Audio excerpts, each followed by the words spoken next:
But this, as Dragon Scale Mitt is presented, I shall indeed bite the Dragon Scale Mitt.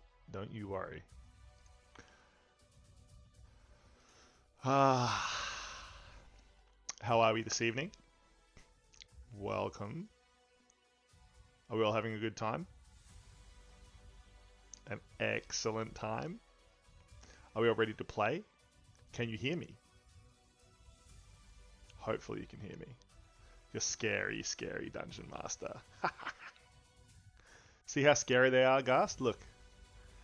Very scary teeth. Got a new job. Sick, man. That's so good. That's so good. I'm very proud of you, Gast. Very proud. Cute little teeth. Right, Gast is dying. Gast is dying. We've all decided Gast will die. The monk will meet his end. Maybe. Hello, Big Infinity. Welcome in. Welcome. Actually, I should actually ask. Who's playing tonight? Which particular characters do we have?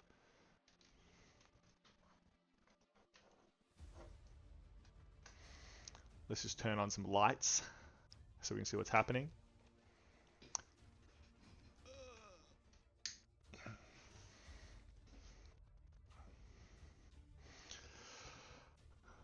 Good evening, friends.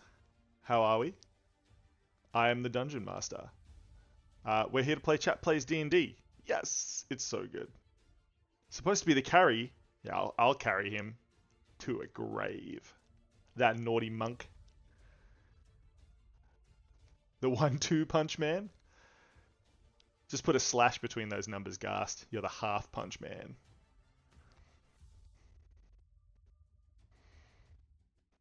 It's true. Who would like to play? Who is going to take on the quest? A monster's greed.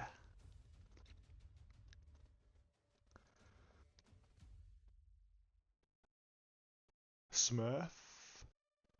Ooh. Smurf the archer? The elf?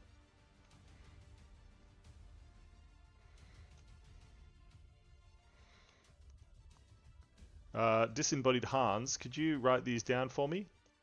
Oh, you're already doing it? I apologize. I apologize. Thank you, Disembodied Hans. That's lovely of you to do. Of course, Gast the monk. That's actually one of Disembodied Hans's favorite ones. But I'm gonna kill Gast. No, it's gonna happen, Hans. It's gonna happen. He's gonna die. Okay, maybe. We'll see. Maybe Disembodied Hans will save you, Gast.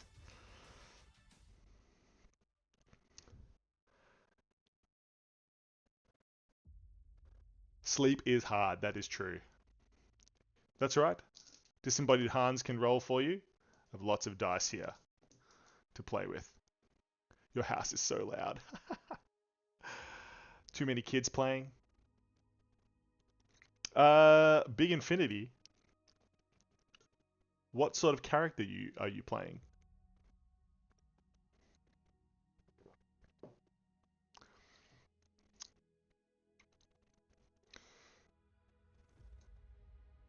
Esther the Centaur.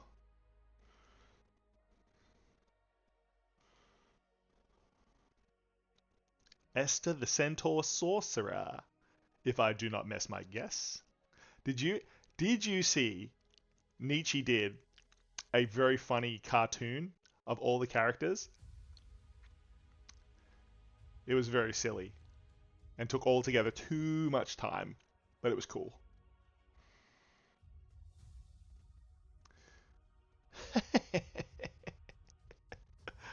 The kids are both asleep. Your parents don't have the best hearing. One's watching the TV, the other's watching TikTok. Very loud. I'm glad you liked it. It was funny. I did enjoy it. I'm sorry I actually wasn't at the club this week. I mean, Nietzsche wasn't. Nietzsche was sick, but that's fine. Mr. DM, I'll be excited to see Goblin's work on Sunday if that's still happening. Yes, that will be happening. I'm thinking probably like a matinee session, right? Like maybe like a lunchtime session would be good. What do you think? Because like we did it in the evening, but we could do it in the morning this time or like lunchtime. Lunch is good. We'll have lunch. It's a date, Gast. It's a date. It's a date. I've got a date with Gast.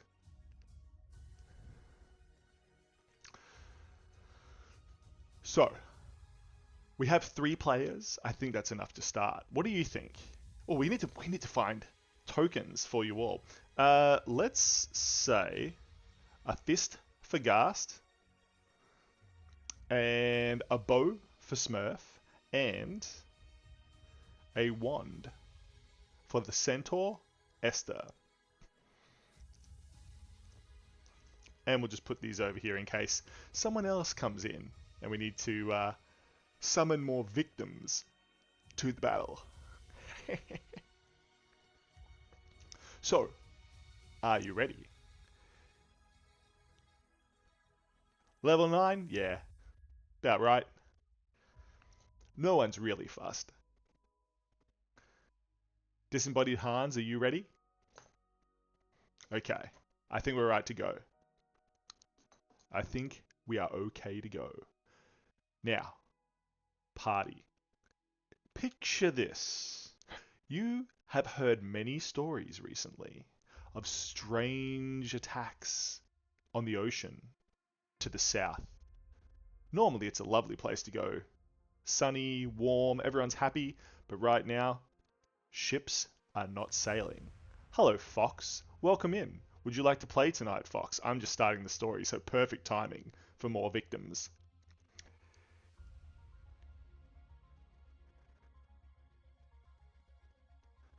You just let me know, Fox. If you would like to play, I just need to know what type of creature you are and what type of adventurer you are. Mecha Space Taco, welcome. We are okay. This is very casual. Do not worry. Very casual. You don't even need a character sheet, Fox. You just make it up as you go along. DM has a scary smile. Yeah. Victims, like I said. You're all my scary, scary victims. And these sharp teeth will take care of any players. I don't... Gast. Listen. They're not cute teeth. Look how sharp they are. See how I can bite players with these. They're very, very scary. Very scary. And look at my spooky fingers. It's very scary. Later, Gast. If you don't behave. Or even if you do behave. I don't know. But, Fox, what type of character would you like to be? Would you like to be a ranger, an archer, a fighter, a spellcaster? You could be an apprentice monk to Gast here. You could be a paladin. You could be a pirate. Pirates are very good. What are you looking at? That's a good question, DG. You can be a paladin. Disembodied Hans, could you write down that we have Fox playing a paladin?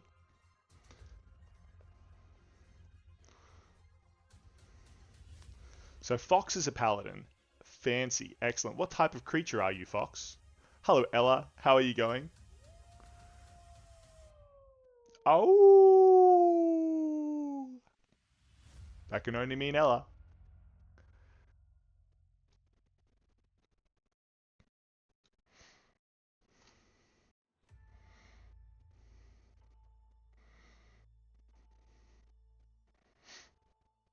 Water Ganassi, of course. So, we have Fox the Water Ganassi has joined the ranks as well. They are a paladin. Are you playing Ella or are you just Staying out of the victims. Here to watch and mod. Ella knows better than to jump into a game and be a victim. You can barely read my notes. That's disembodied Hans's notes. You're not supposed to be reading them. They're secret. Okay, so where was I? Players. You have traveled as a group, hired mercenaries to the oceans of the south, where you have heard that there is a vicious dragon. It has been preying on ships at sea, sinking them, stealing their treasure. It is a very greedy monster.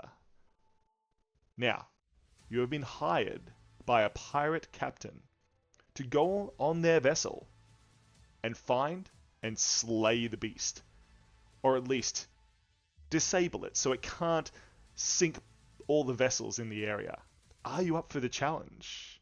Can you make it? You have been asked to meet at sunrise on the southernmost peninsula to begin your quest. Now, Fox, what type of weapon would you like your paladin to have? That's the question. You could have an axe, or a sword, or a hammer. Maybe you're a sort of knightly paladin with a helmet. A beast tamer. You sure can be a beast tamer. Ella's playing Final Fantasy XIV. That doesn't count as a character class, Ella. A beast tamer.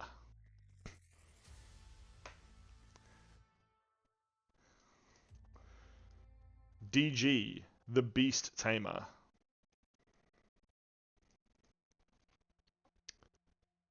They don't need to be real classes. We can just make it up as we go along. Collect pets. Dual short swords? Ooh, I think there is. Hold on. Disembodied Hans has a big case full of D&D things.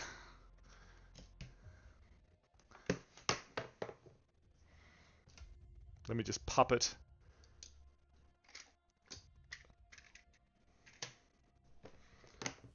I think we have some different tokens. Ugh.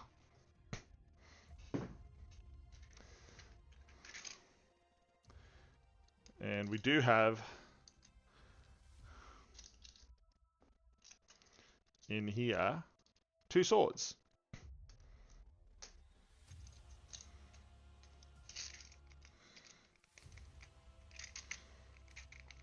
Old Foxy Two Swords, they call him. They are the scourge of evil. Foxy Two Swords. So, in saying that then, we have a team of 5. In fact, I need to get...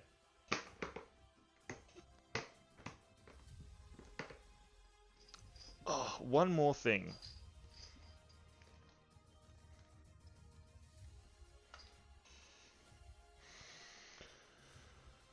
Okay.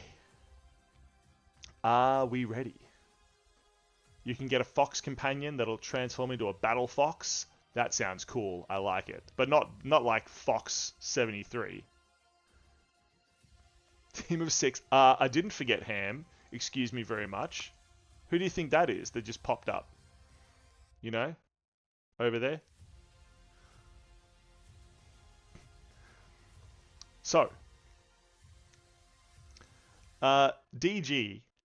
What are you, just a human? Are you an elf? Are you a dwarf? I was waiting for you to mention your burger mimic. Poor Ham. He's always here somewhere. What type of creature would you like to be, DG? A half elf.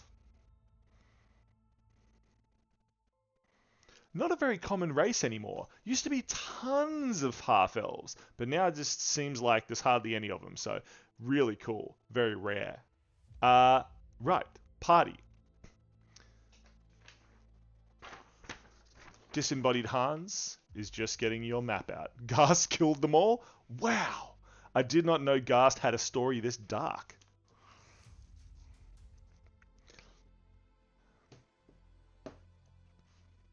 So,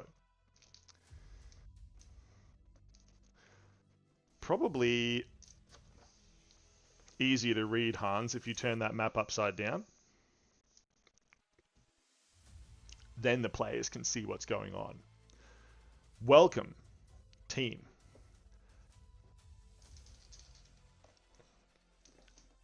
To chat plays D&D. The quest is a monster's greed, and a powerful dragon has been terrorizing ships in the southern straits.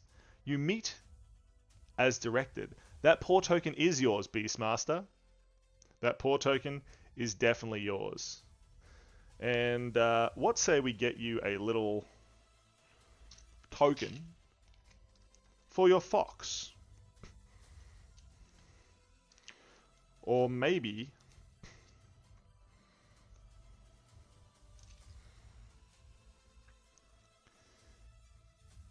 you can have the shepherd's crook, since you are taming beasts. And this little blue one here can be your fox companion. Hello, Elias. How are you? Everyone, Elias is here. There. And if you think I'm cute with my teeth, you should see Elias. So, everyone be nice. So, Elias, are you playing? Are you jumping in on like stage 1 of this spooky quest, or are you just watching? Because we're about to launch. You can join in at any time and drop out. I'm sure Elias does have cute teeth. Normally I get lost in their eyes and I don't see the teeth. That is fine, DG. Perfect time to play D&D. You've never played before? You're curious about it? Want to watch for now? Not a problem. Hiding in the bushes somewhere over here is Pretty Boy Elias. Just watching. Just watching from the bushes. It's completely normal. Don't worry. Now, team, you have assembled on the southernmost peninsula as instructed by the pirate captain. None of you have met them. All you know is that they are feared throughout the seas and well respected by their crews. They run several ships, and they have paid you handsomely. The heavy bags of gold, 1,000 doubloons that you each hold. You keep checking just to make sure that they're there. And as you watch, you stare intently at the other party members, as if trying to size them up. Some of you have met before, others are completely new. Making some noise in the back is, of course, DG. DG is a Beastmaster, and they have a battle fox plated in some light armor. They are playing with the fox in the background, feeding them, getting them prepared for the battles ahead. As you prepare though, DG, you see just down in front of you a monk. This monk sits cross-legged on a rock nearby. They seem to be keeping an eye on you, but also they're preparing their battles, punching fists together. Smoke comes out of the dragon skin gloves that they are wearing. More like oven mitts, really. You wonder where they got oven mitts from. The monk turns around and talks to DG. This is the first time that you've met, and the monk seems to have been eyeing you up. Ghast, what would you like to say to DG and their fox? As a greeting, a warning of your power.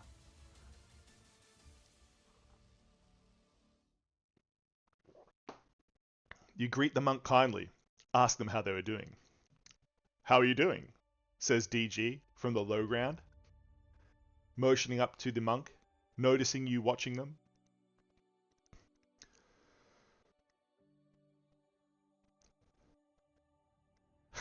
Hey, you there. Are you strong enough to follow me? Says Ghast the monk, squinting at DG. Meanwhile, nearby, a sorcerer, a centaur, stands creating small flying targets that a ranger, an archer, is firing and bringing down. It is Smurf and Esther.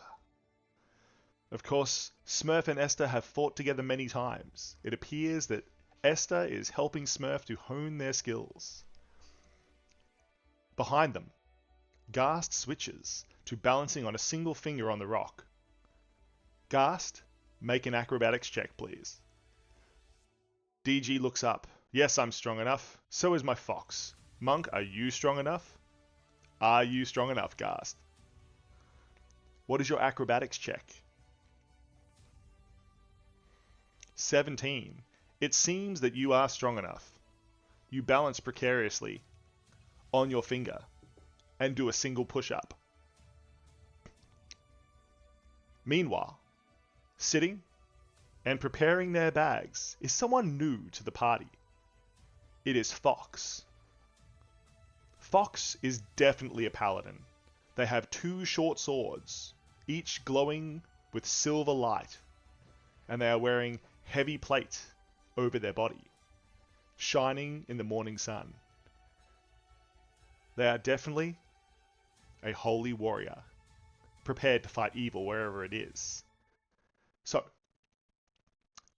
the party as you gather, would you like to say anything to your new companions? All of you seem pretty nice, but a little bit hesitant of each other.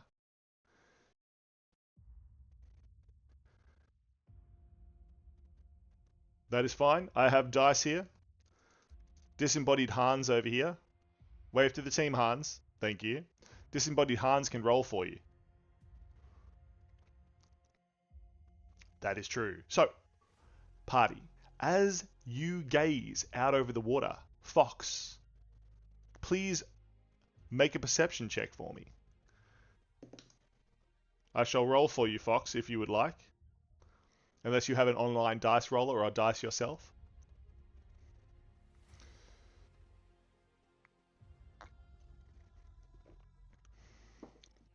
Welcome, new friends. Stand behind me if you want to live, says Ghast, confidently. Bravado oozing from the monk. Unkillable, they say. Unkillable. I can roll for you. Fox, I rolled a 12. As a paladin, I think you'll get probably +3 to that at this level. So, looking out, no one else has noticed yet, but huge amounts of bubbles begin bubbling up from the ocean nearby. What would you like to do? No one else has seen them, but whatever it is, it's huge under the waves. Behind you, Fox, you hear Smurf the Archer. Ghast, you know I'm always standing in the back, otherwise I'm pretty useless.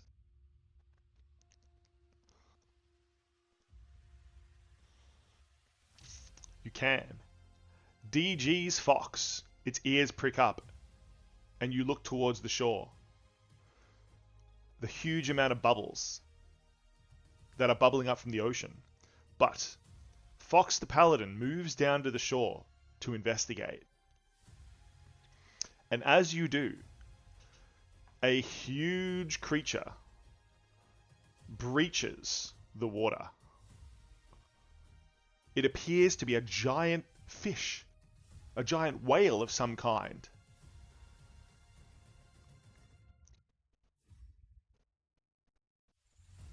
You are washed backwards by the wake, Fox, as it breaches the water. What would you like to do? Meanwhile, up on land, the fox turns into a giant fox, battle ready. Ghast doesn't move, still balanced on their one finger on the rock, staring at the whale. Excellent, Fox. What would you like to say? You stare up at the creature. Its large, pale blue eyes stare back at you. Smurf checks.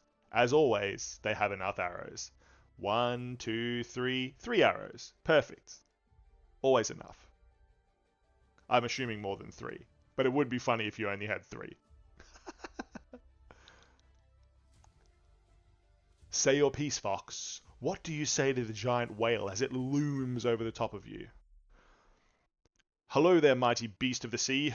What may we do for you? You hear a high-pitched voice come from the whale. Well, I'm assuming you're here to come with me.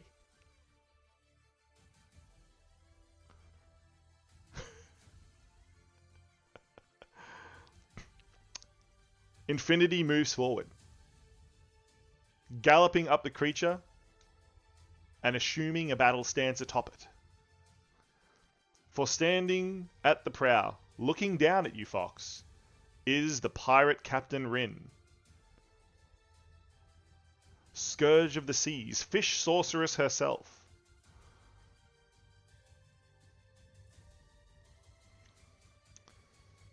She looks at the party. Alright, you lot. What are you waiting for? Climb aboard. We've got a dragon to hunt. It's going to be excellent. Do not worry. It'll be fantastic. It's going to be so good. I packed snacks. And looks at you expectantly, her large eyes. You enter the whale's mouth. As you enter the whale's mouth, you are immediately spat back out, Fox. But the whale itself lifts you up with one of its flippers onto its back. Unceremonious and wet, you land on the back of the giant whale fish. The fish sorceress Rin turns around, pats you on the back. This is Guppy. He's my boat. Technically not a vessel, but this is how we get around. Turns to the crew on the beach. Right, you lot. Let's go. Ghast walks up. Am I fast enough to swim alongside? Rin looks down at you, Ghast. No. Get on the fish, she says. 90-foot swim speed is 100% not enough. The fox transforms back to normal. It climbs up to rest on DG's shoulders as he walks forward and climbs the whale. Sounds fun. Let's go, says Smurf, climbing aboard. Ghast, would you like to board the mysterious whale and begin your quest? Rin taps her foot impatiently. Belatedly climb onto the fish, plotting your next opportunity to show off. Ghast leaps aboard, standing near the front of the ship, and as you do, the creature lunges forward. Splashing in the ocean, it heads out into deeper waters.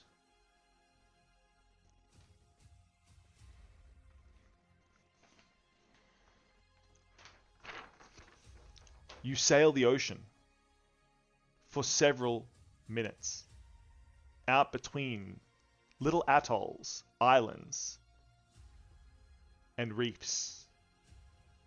It is not long before you see smoke on the horizon, and Rin directs the giant fish to swim towards it.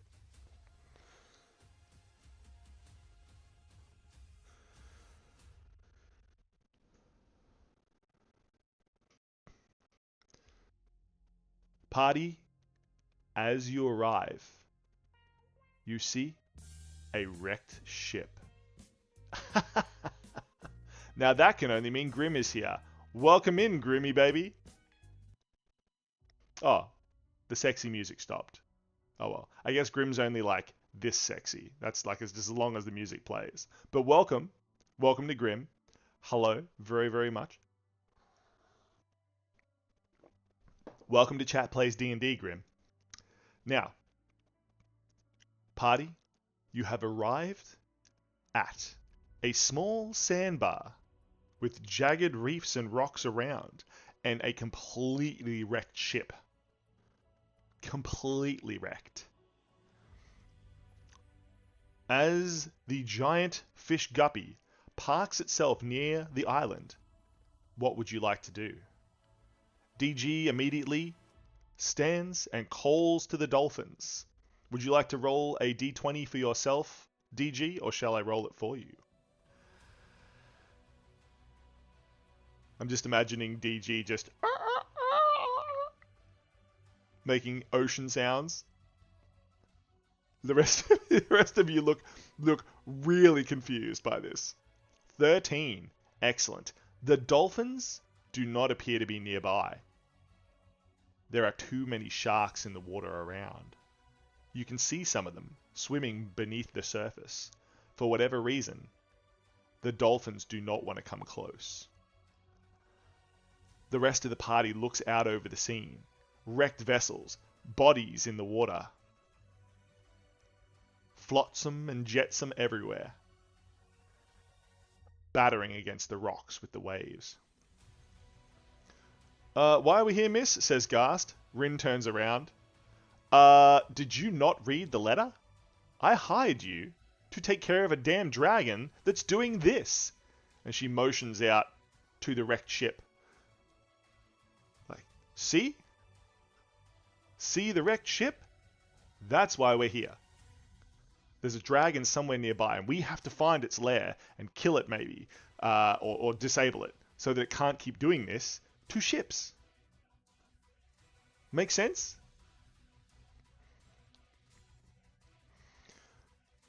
What would you like to do, team?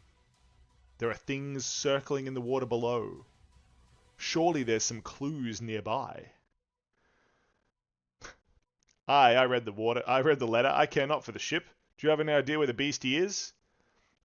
Rin turns around and sort of squintily looks at you. If I knew where it was, I wouldn't need help from people like yourself, would I? That's why you're here. I need help tracking it down. Now let's get out and search. And Rin leaps onto one of Guppy's large fins and jumps across, beginning to inspect the ship.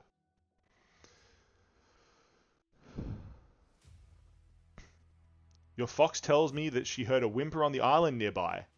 You send out your fox to that island.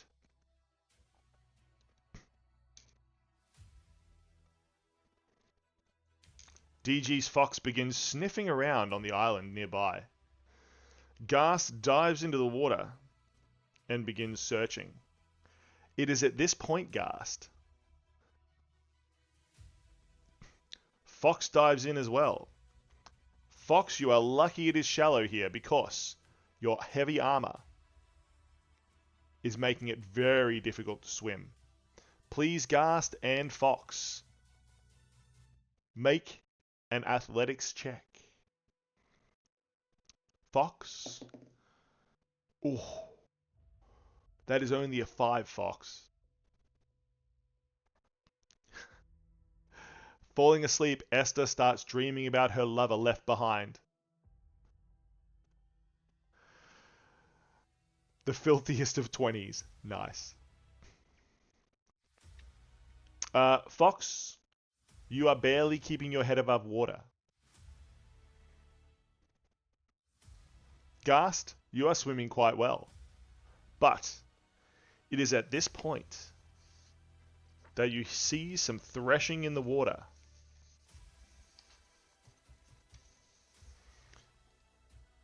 You may not be able to swim, but you can breathe underwater. That's very clever. Very clever, Fox. Your rubes do turn you into Aquaman, that is true. It is at this point that the sharks that were swimming underneath leap out of the water.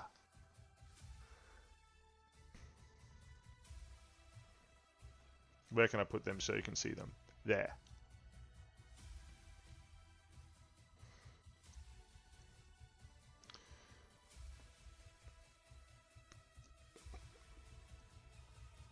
and they land on the wreck. They appear to be humanoid shark hybrids.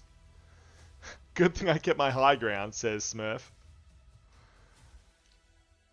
So did DG and Esther, unless Esther is actually asleep, I believe. If you are going to sleep, Esther, good night. Good night, Big Infinity. Good night, Esther. Now, team, roll for your initiative. Fox, you need me to roll for you, I assume? Oh, Fox, I'm so sorry about this. That is a 1. I have failed you. Unless someone wants to use channel points to re-roll.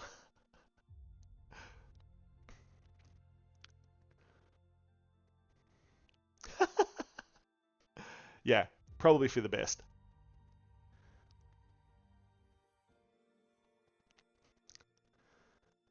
Gast got 21.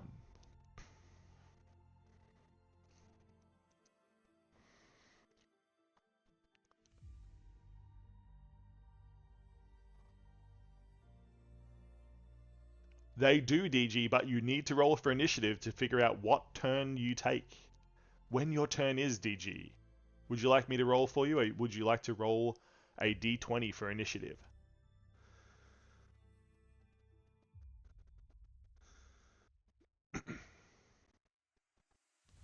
1.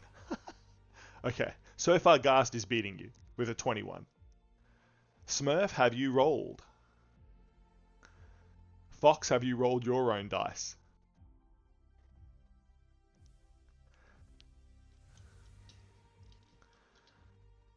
Gast, I'm assuming that Ham is here somewhere as well.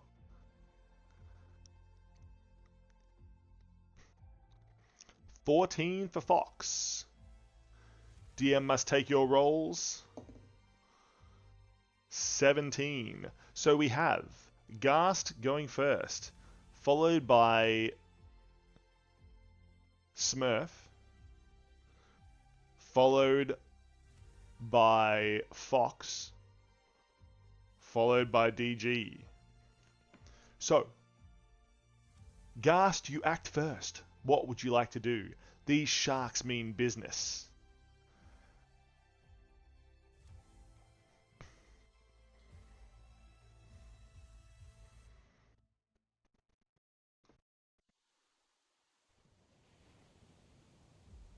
You hear the waves crashing.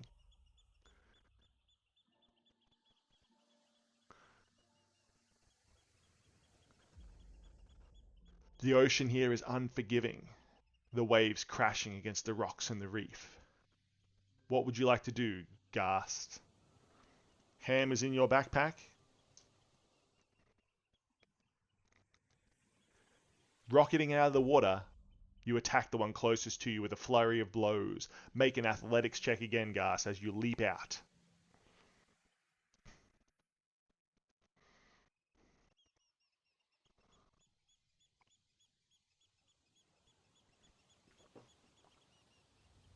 Nice. Gast leaps out of the water. The monk, a flurry of fists and feet. Make your attacks. Smurf, what would you like to do? It is your turn next as well. Make your attack, make your action. What are you doing, Smurf, up here on top of Guppy with the high ground against the shark pirates?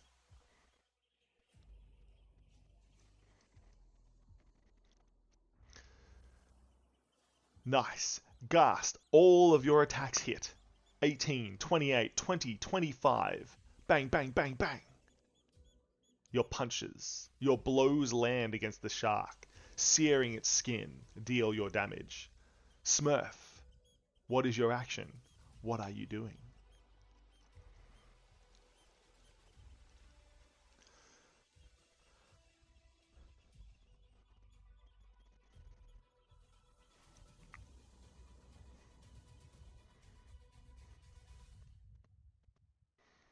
Shooting with a steady aim, you attack the shark at the back.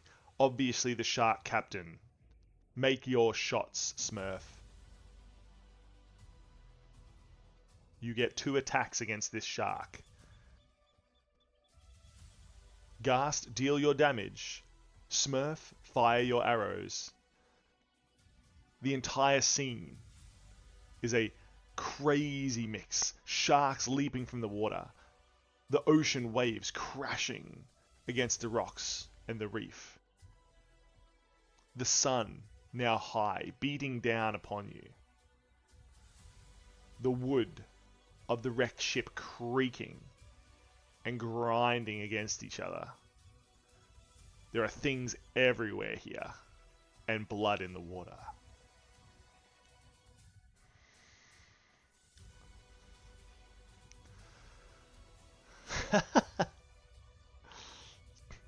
Making 2 attacks for Smurf. The first, 15, definitely going to hit with your bonuses. The second, 6, likely going to miss. Your first arrow hits the pirate. Oh, maximum damage, Smurf, from your huge bow as it pummels into the shark captain. Ghast, you've managed to do 56 damage in total, although the fire damage seems to have no effect on the wet shark.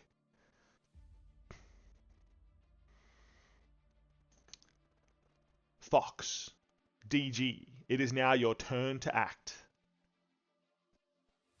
Fox the Paladin, under the water here, still able to breathe. We're off to a good start, that is true. Fox, you are under the water. Yeah, thank you, Ghast. Fox is under the water. DG, you are up here on the high ground. Your Fox, down here on the island. What would you like to do? Fox the Paladin, what would you like to do?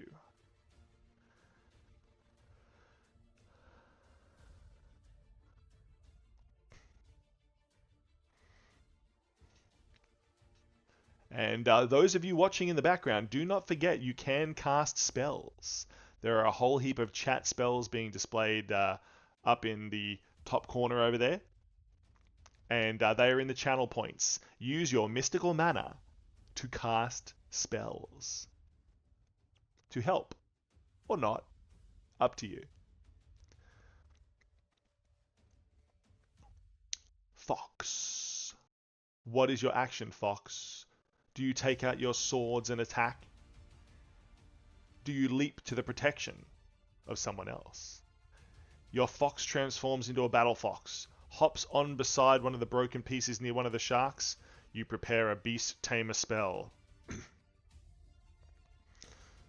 Your Fox leaps deftly across the wooden planks. Please make a D20 roll for your Fox's agility.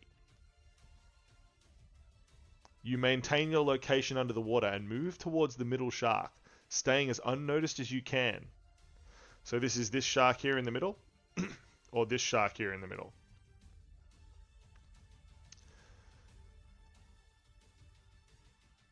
DG, your Fox, makes it across the wood. Although the moving platforms seem to be slightly difficult for it, its belief in your training makes it across. Perfect. So you move your way across, Fox. Excellent. DG, your Fox can attack the shark. Fox, that's not going to get confusing at all. Please make a stealth check. Will the shark captain notice you? He has just been shot with an arrow, so there's every possibility that he just won't notice you at all. Ooh, not a bad roll from the shark captain. Can you beat him, Fox? 19. He does not notice you, Fox. You seem to have slipped his focus as he's looking up at Smurf. Make your attacks, Fox. As a paladin of this level, you will have 2 attacks. Make your rolls. DG, your Fox can also roll to attack, to bite the shark. If you so wish, make your attacks. It will be the monster's turn next.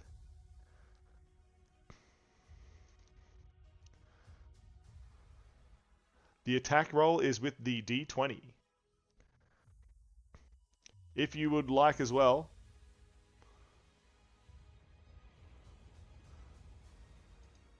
on the Discord, we can help you set up a character sheet, which does make this super easy on D&D Beyond. Your attack roll for the fox is 20.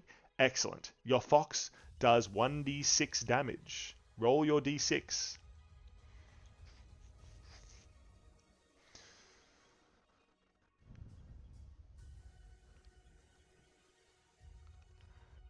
And you said you wanted to cast a spell as well, DG, if I do remember.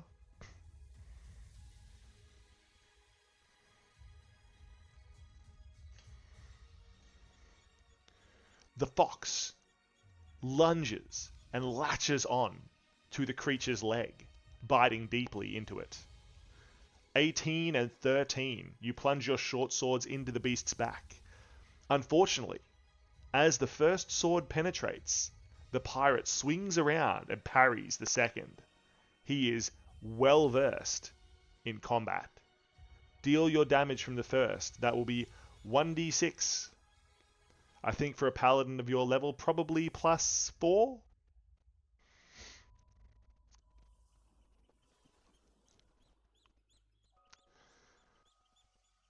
Do you know what spell you would like to cast, DG? What would you like to do with your strange beast magic? 8. 8 damage is dealt to the Captain Shark.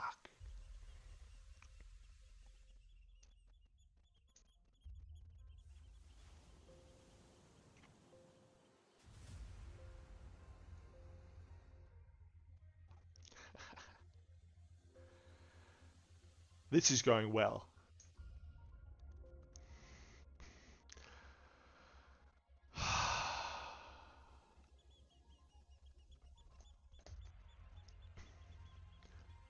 DG, as you are preparing your spell, the Shark Captain spins around. Arr! You're in my territory now. You'll all die in this place and be our food. Attack, my friends. Take them to the depths. The beast magic targets your battle fox to make it bite harder and hopefully rip off the limb. Excellent.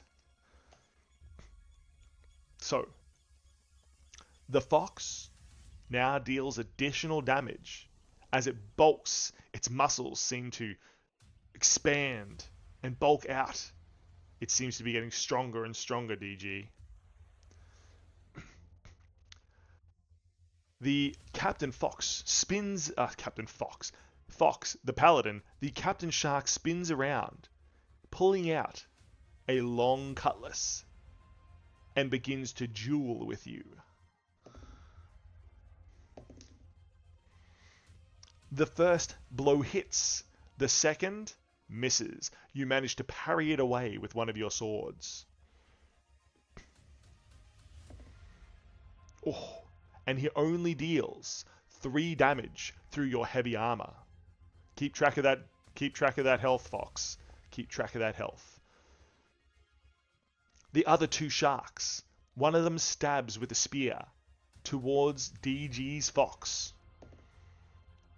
But the fox holds them in place. They cannot seem to stab it. It's moving them around as though they are a chew toy at this point. And the other shark, which is locked in a duel with Ghast, attempts to bite onto Ghast's shoulder. But again, misses completely. So, Smurf feels a little seasick and vomits off the side of Guppy. Meanwhile, Ghast, it is your turn. What would you like to do? Can the one in front of you make a dex save? Imagine if you ever remembered it. It gets 13 on the deck save.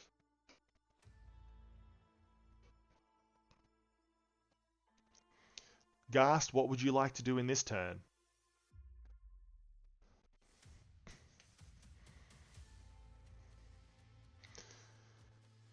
It is prone. The shark has been knocked prone. Ghast has knocked it to the planks. Continuing to wail on it, Ghast punches. Flurry of blows. From all around, the rest of you hear as Ghast pummels into the shark as it lays on the deck trying to right itself. Make your attacks, Ghast. Make your attacks.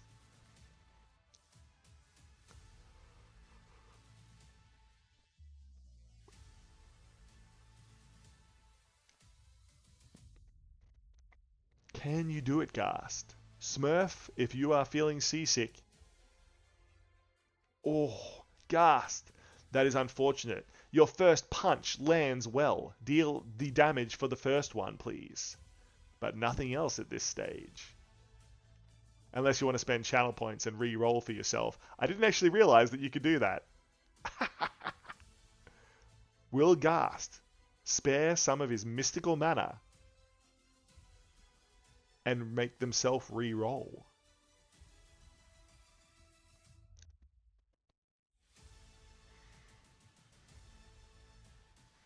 That is the question. We don't make mistakes. We have happy accidents. DG, you don't have a character sheet yet, but I can help you make one on Discord later. We're friends on Discord anyway, so just send me a message and we'll make one. 23. Ghast, you thought you missed horribly with the second attack, but you managed to hit anyway. Make your 4 attack damage rolls.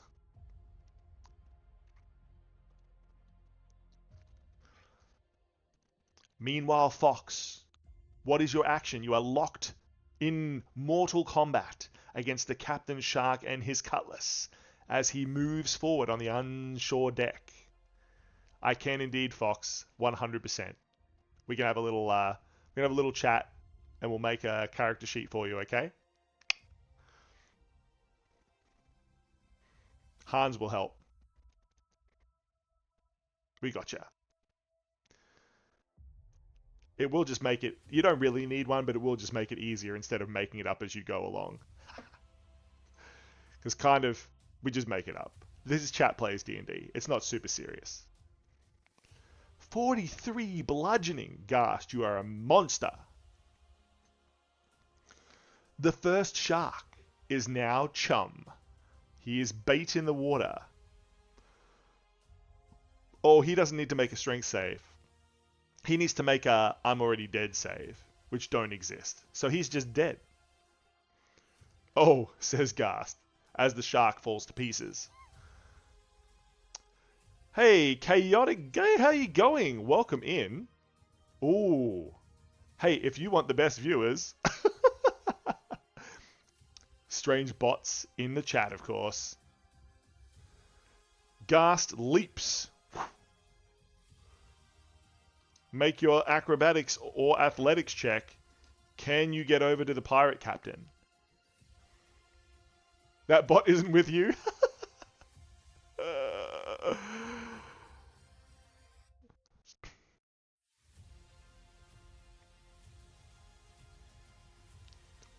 Well, welcome in, Chaotic Gate. How are you going?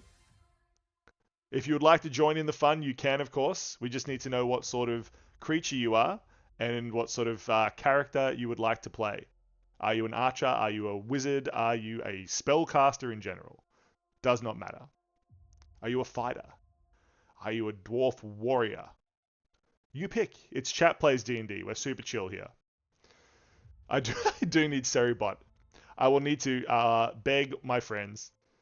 Hey, you can watch as well. And don't forget, if you would like, you can cast. There's like 30 different spells you can cast. Maybe that's too many. But there's a lot of spells you can cast with channel points. So don't be afraid to use those to muck around with the game a bit.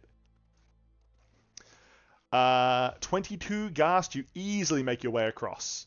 And as you do, you see Fox duck down and slashes at the pirate's legs, hoping to disable it from the waist down.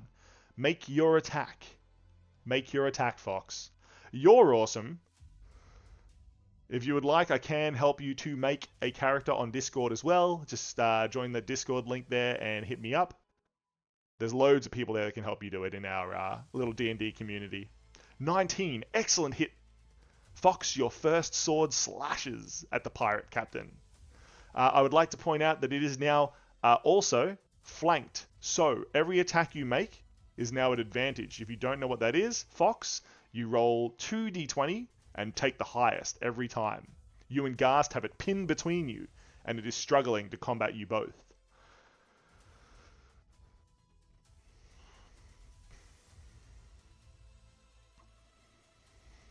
Will your second sword hit, Fox? Make your attack roll.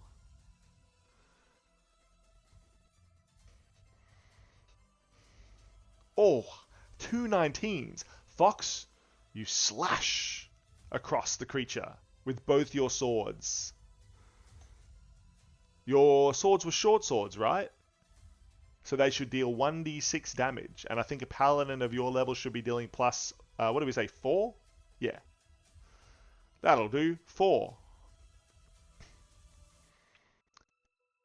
The shark captain, angrily holding his saber, his cutlass, swings at you. What will you do in damage? Ooh, 7 damage there. And the second attack? Same again. Disembodied Hans, are you keeping track of the health? Thanks, Disembodied Hans, you're excellent. DG, it is almost your turn. What would you like to do?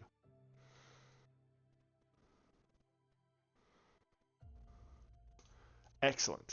You slash at the creature. It takes 14 damage from your 2 swords. DG, what is your action? What would you like to do? Your fox is still engaged with the creature.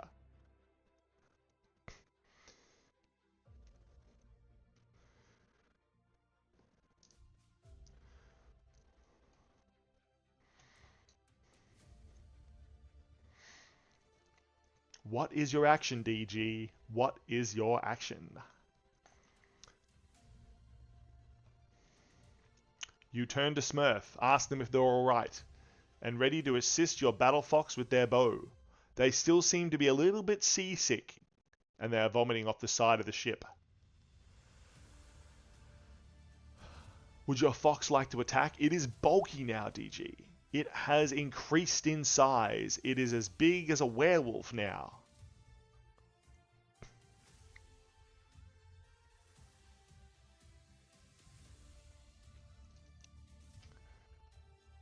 The shark screams in pain. The shark pirate. Ah! Get this thing off me! He yells as the fox lunges forward. Smurf says, I'm back, but I'm no good at sea. I might head off after we slay these sharks. Perfect. DG, make your attack with the fox. It will now deal 1d10 plus 4 damage with its bite. It is a giant battle fox now. Smurf, you also get to attack. You have 2 arrows to spare. The pirate captain is locked in combat. You rolled a 9. That is just enough with your battle fox's increased stats to hit. Deal your damage. Smurf, the pirate captain is locked in battle. You will get advantage, but if you miss, there is a chance you will hit Ghast or Fox. There is also this one down here that DG's battle fox is engaged with. DG, what is your damage? It is 1d10 plus 4.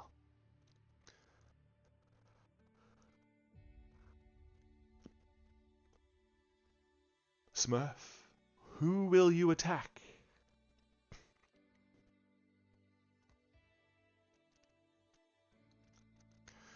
Meanwhile, Rin, the fish sorceress, is going to fire 4 magic missiles. They look like fish. They're magic fishels. They swim through the air. 2 of them pop on each of the sharks, dealing 7 damage. And 3 damage to the shark captain. The fish pop like magical water. 8 plus 4, 12 total. Excellent. Thank you, Disembodied Hans, for keeping track of the score. The fox bites the leg of the shark, keeping it held in place and dealing more damage. Smurf, you are helping the battle fox. Fire your arrow. You have 2 of them. 2 arrows to fire, Smurf. Fire away.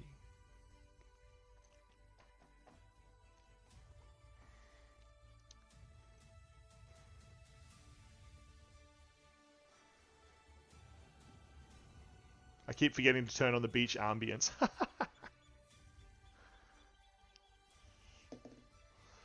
The first arrow will hit. The second arrow will miss again, Smurf. Disembodied Hans, how could you? He's very sorry. Disembodied Hans is very sorry, Smurf.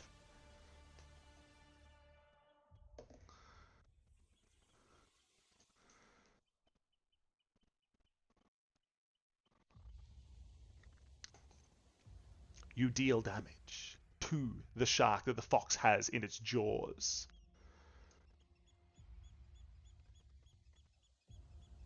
So, unfortunately now it is the creature's turn. The one attacking the battle fox attempts to stab it with its spear. This time it will hit. Oh, it deals 11 damage plus the 3. That is 14 damage to your battle fox, DG. Please keep track of that health, DG. 14 damage your battle fox has taken. It yips as it is stabbed in the shoulder by the harpoon that this pirate shark is carrying. It is trying to defend itself desperately. The pirate captain goes into a battle fever, swings 4 times, twice at Fox, twice at Ghast. The first 2 against the heavily armored paladin. Oh! The first hits the paladin, dealing 6 damage. A bit wobbly on your feet? Yeah, you did just be sick over the side of the ship. So, 6 damage is dealt, Fox, the paladin, but as he swings in a second time, he leaves an opening. You see it. You take your chance. Take an attack of opportunity. Your reaction can be used.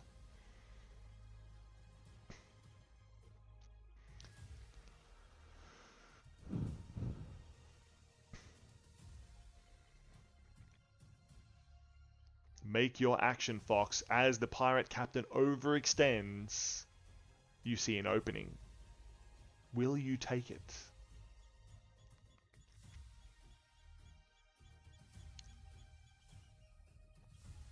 What will you do with this once in a blue moon opening? No, the Sentinel ability does not trigger, Ghast. It does not trigger.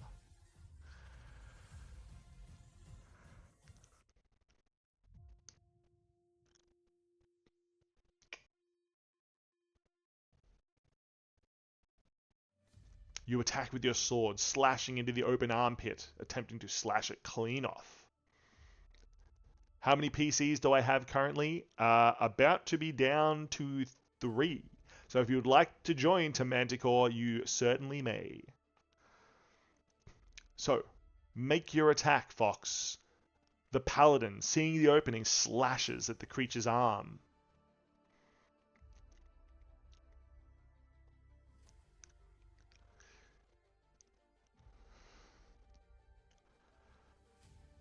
What is your attack roll, Fox? Can you take advantage? It's a nat 20? Hold on.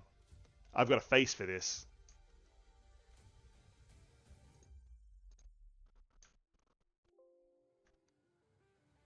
Oh my god!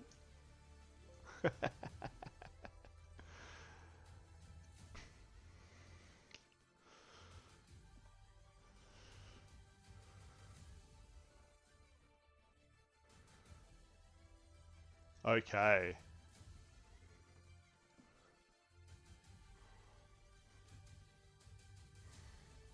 Excellent. So, Fox, you may choose. You have two options. Option number one is that you roll the dice and you double whatever it says on the face. The other option is you roll the damage dice twice.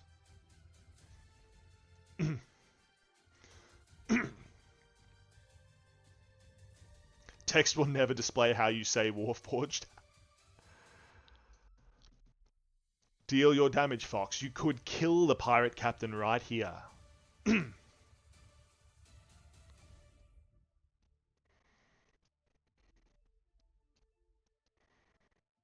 Double the face. Make your roll, Fox.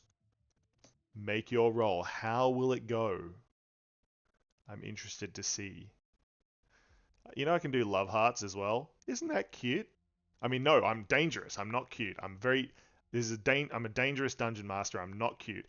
Nobody tell Gast I said that. 6. Yes, please. 16 damage is enough to kill the pirate captain. How would you like to deal the final blow, Fox? Describe it. How do you defeat the shark? I believe you wanted to sever his arm before. Cute little DM, cute little teeths. I'll bite you, Gast. You know I will. With my danger teeth. That's why I've got these teeth, to show how dangerous I am.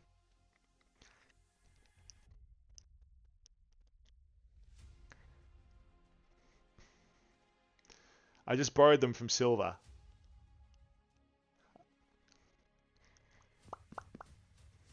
I think Silver's streaming right now, actually. I'm going to go tell them that I borrowed their sharp teeth.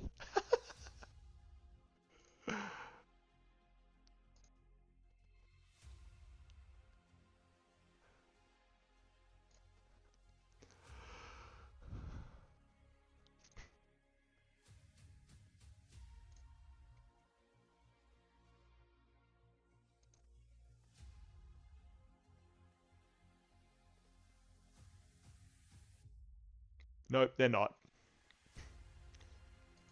How unfortunate. I cannot tell Silver that I borrowed their sharp teeth. But I did. So if someone wants to tell Silver that I borrowed their sharp teeth,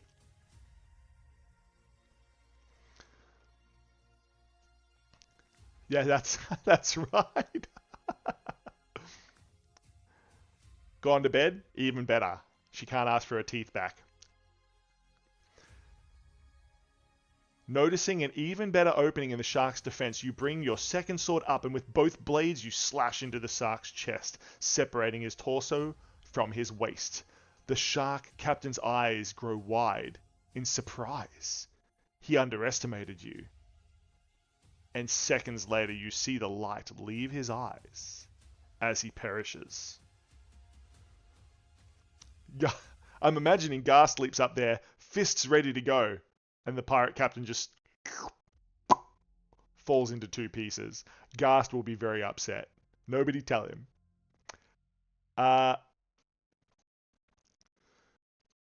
Meanwhile, Gast, it is your turn. And there is one left. One shark left. Gast is so distraught.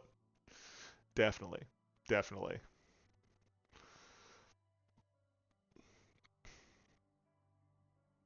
They're spooky, scary DM hand movements.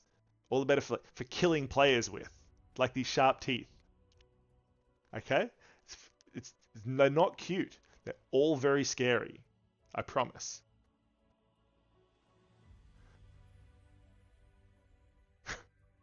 Ghast, what are you doing? Quick, distract everyone from how cute I definitely am not. Excellent. Make your athletics or acrobatics check. Very terrifying, much scare? Yes. That's what I'm talking about. This is why you're my favorite, actually. Chaotic Gay, definitely my favorite. Bless you. This I can make hearts for you, see? Oh, nat 20. Ghast, you come rocketing out of the water. Whoosh. And as the fox from DG holds the creature steady in its terrifying jaws, you make your attack.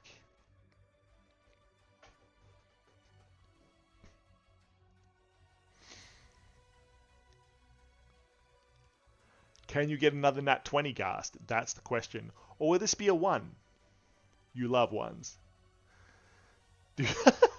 I just assume at this stage. Ghast, flurry of blows. I just imagine at this stage your fists are just constantly doing this, and you just walk near a creature. It's like that Simpsons meme, right? Fine, I'm just going to keep punching like this. And should you get in my way, it's your own fault.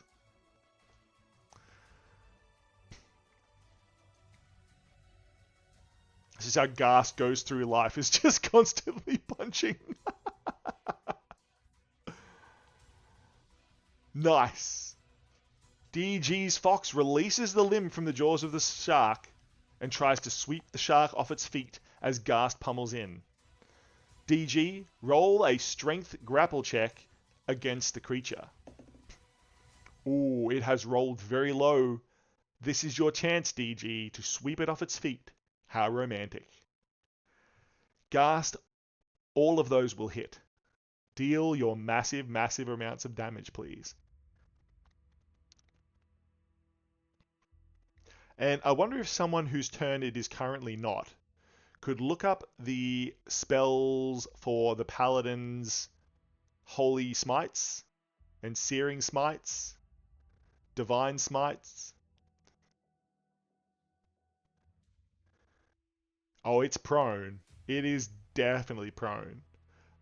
If anyone has the stats for the Paladin's Smite spells, at least like one of them, that we can give to Fox the Paladin, I definitely think that will help them deal extra damage. Nice. D20, please, Deaf Gamer.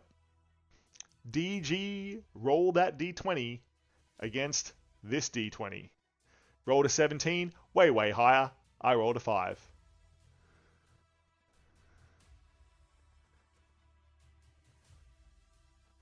Which smite? Let's get the Divine Smite, I think is probably best. Fox the Paladin, we're just looking up the Divine Smite spell. We're just going to post it in chat because you can choose to use those. A few times in adventure, you can deal additional damage. Should be about level 9 at the moment.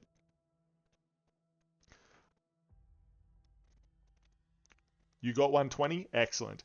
Deal your damage, Ghast.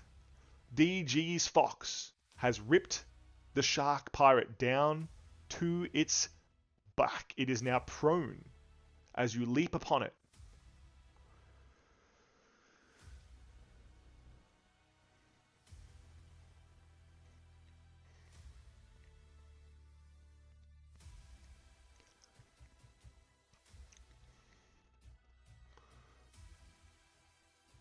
So starting at 2nd level,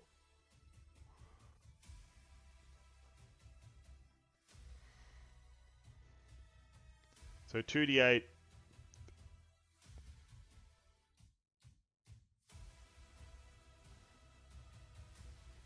$51 bludgeoning.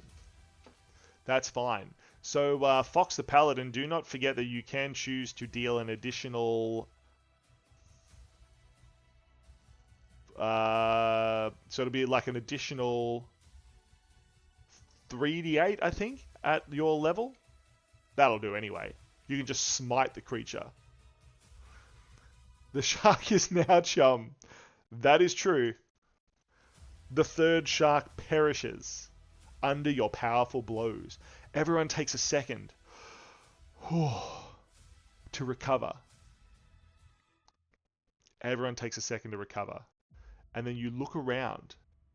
There is a ton of things in the water nearby. If anyone would like, you can use create and destroy water, but probably not an entire ocean worth. So, Smurf, I believe, is going to bed. Thank you for your service, Smurf.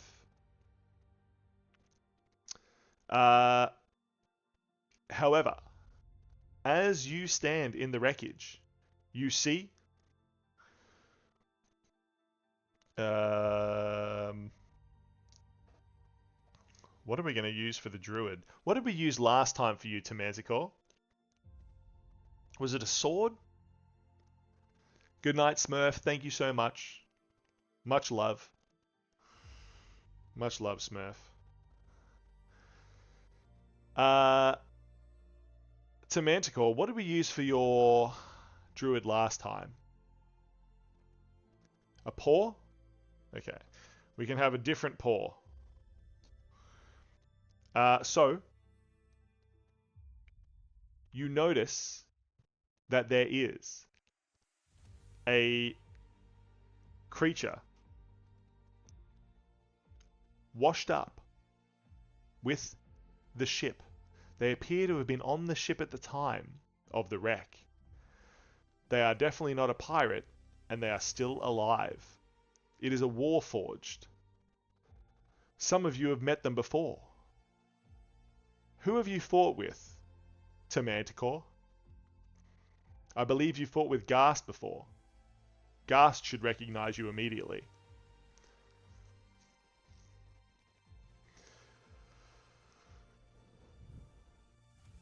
Ghast knows this one, says Ghast, pulling them out of the water. Ha, says Rin. Well, if you vouch for them, bring them along. Curse this rockless sea. Excellent. As the party catches their breath, if you would like, you can roll perception or investigate and try to find some items or clues about where this dragon might have gone that destroyed this ship. Would any of you like to take those rolls? Nat 20? Ghast, you got to stop this. Someone confiscate Ghast's dice right now. Someone in chat redeem a spell to make them re-roll stuff all the time until they get low rolls. Man, you roll the highest I've ever seen in this game. It is just like banger after banger after banger. Perception 11. You got a nat 22? That's excellent. So we have Ghast with a 20, Fox with a 20, Manticore, who is still a little bit waterlogged, so can be excused, is an 11. You don't know what it's for. You're searching around for clues or items, or both.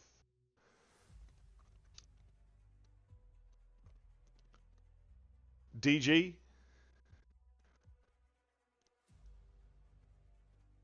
Yeah, that is true. I probably should do that. I'll set up a chat plays D&D campaign you can load them into. DG, do you have a roll? Would you like to roll a 1d20 for your perception or investigation? What do you find? How well do you search? How lucky are you?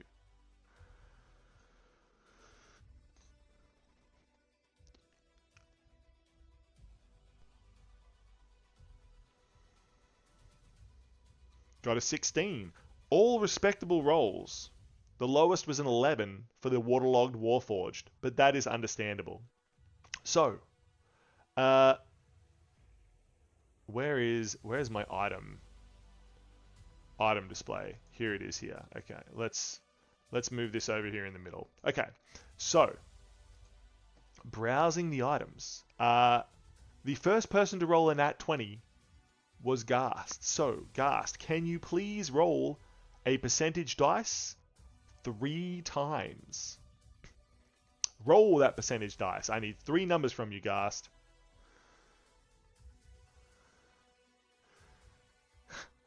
The only rock for leagues around and we happen to crash upon them, says to Manticore.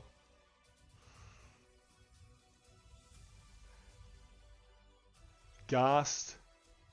What? Yeah, I did say leagues. I interpreted Warforged language into common. What are your 3 numbers, Ghast? What are your 3 numbers?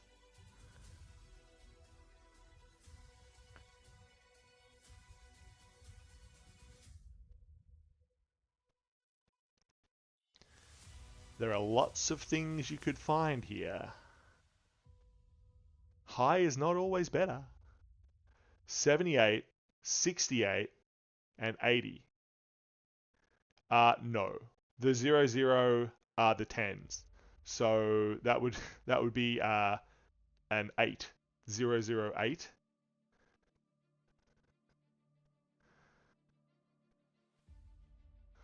So let's start with a 78. Oh, what's that? 1, 2, 3, 4, 5, 6, 7. 78.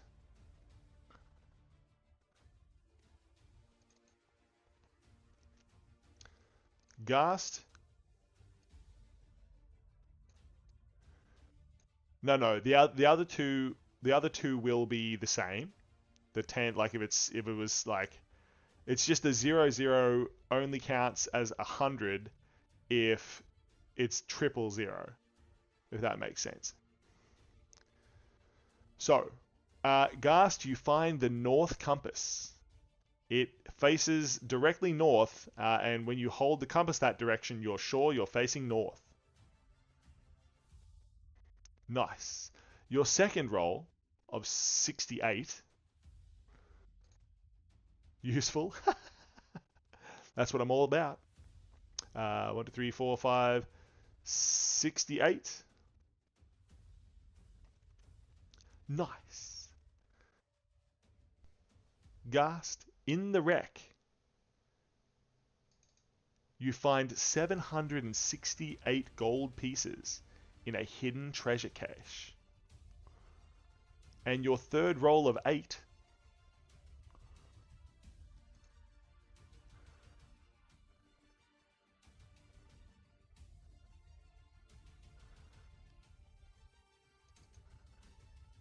oh,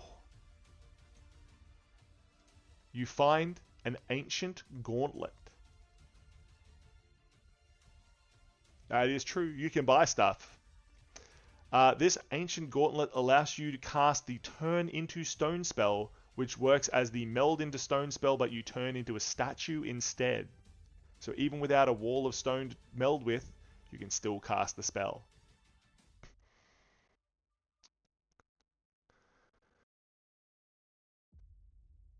Have you got that one, Ghast?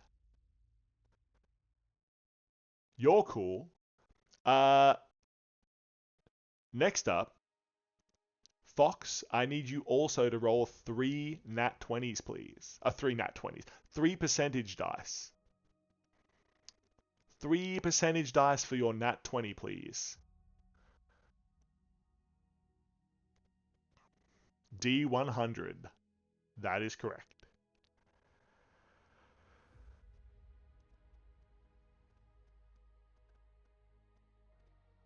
Yes, please. D100s. 100.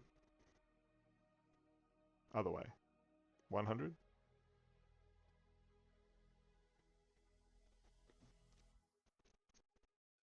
What? 100, 83, and 40? Fox, you legend. Item. Okay. Fox.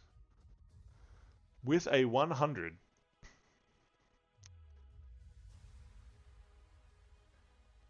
As you are searching around in the treasure of the ship, you find a vicious-looking bow.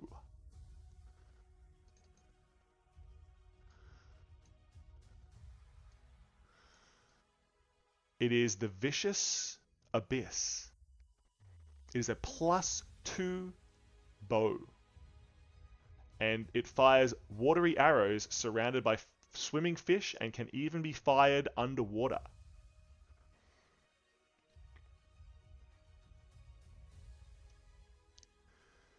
Very useful bow.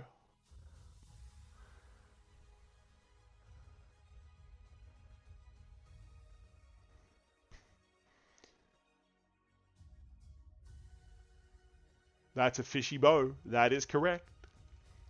83, huh?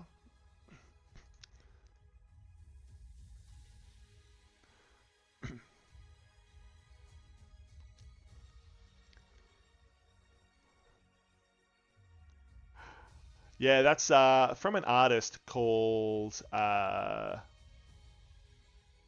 gosh, what's their name? Cinelaire, amazing artist on Instagram.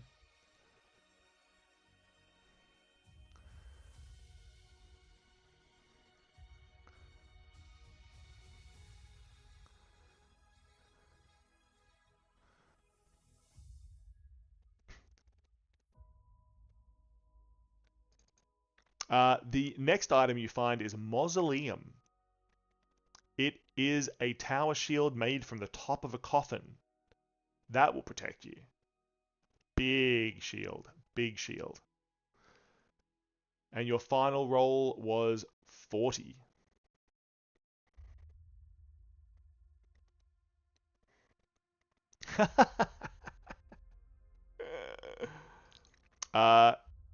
Fox, you find the boots of walking.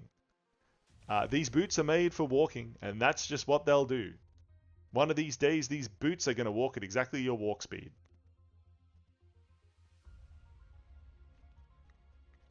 They sure are. Them boots of walking. Next highest was DG. DG, can you please roll a D100, a percentage dice? Please. Just one set for yourself with your 16. The battle fox reverts back to the regular fox, a little bit hurt. Jumping off the whale, you swim to the fox and check that she's injured shoulder. Grab some bandages and help heal her shoulder. Fox the Paladin holds out the boots to Ghast. I'll give you these for the entire gold you just got. 79, thank you, DG.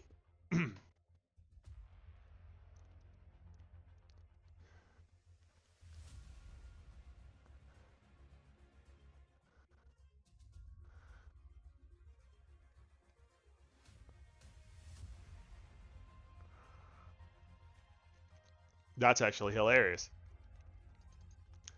DG, you find in a small crate a pale white snake.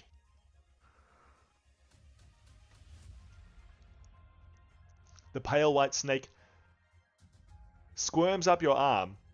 It seems to have mistaken you for a tree, or maybe it just wants a hug. Not sure. But you now have Madam Squeeze, the snake.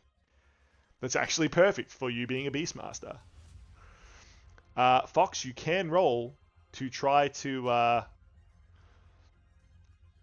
it is immediately tamed, DG. As far as it is concerned, you are its tree.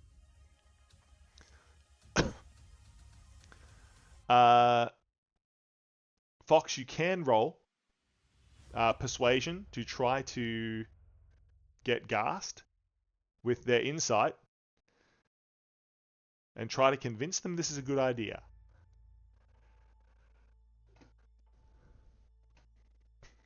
And to Manticore, can you please roll a percentage dice for me? Just the one. You got another nat 20.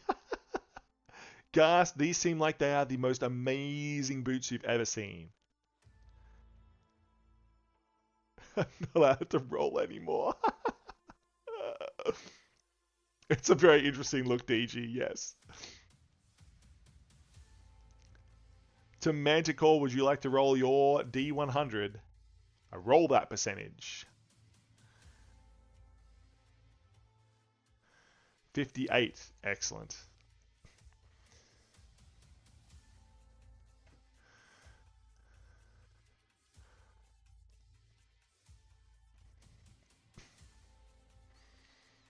Oh, that's actually really cool.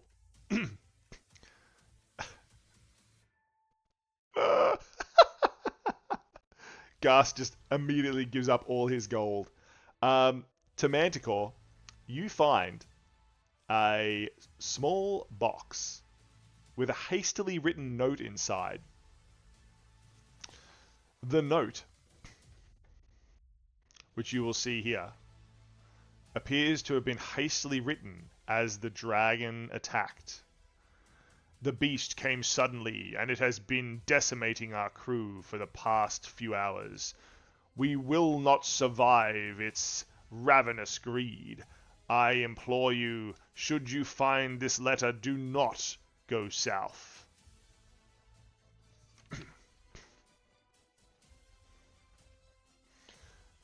The letter implores you not to go south. To Manticore, in the small box as well, though, is unmistakably a doll. It is a diabolical wicker doll. You must attune to this item to Manticore. But if you can obtain a part of any living creature, blood, flesh, hair, etc., you can attach it to the doll with pins and cast spells or make attacks against that creature at any distance, but you do need to make an opposed wisdom check against the target, and the roll fails if they beat your roll.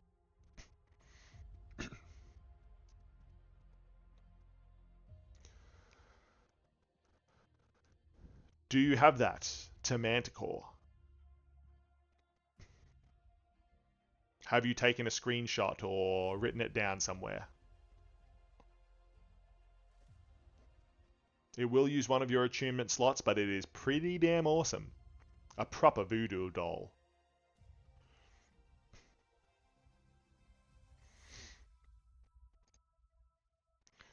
Excellent.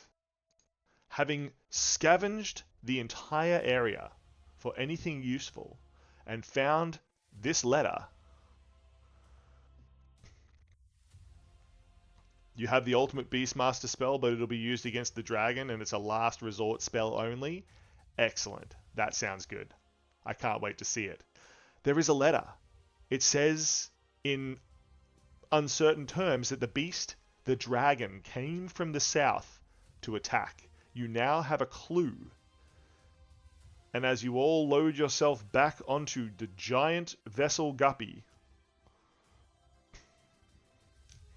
DG, your fox is back here. Ghast just fell off. Your fox is on your shoulder, DG. Your mimic burger is in your pocket, Ghast. The sharks have been slain. And the giant vessel ship Guppy swims its way through the wreck and heads south.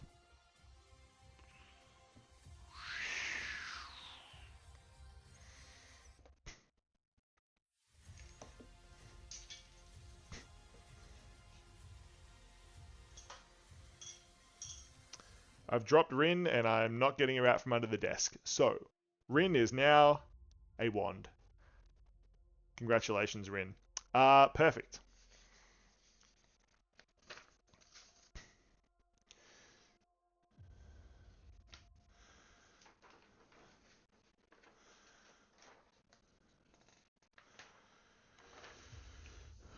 As you head south, you find on the coast...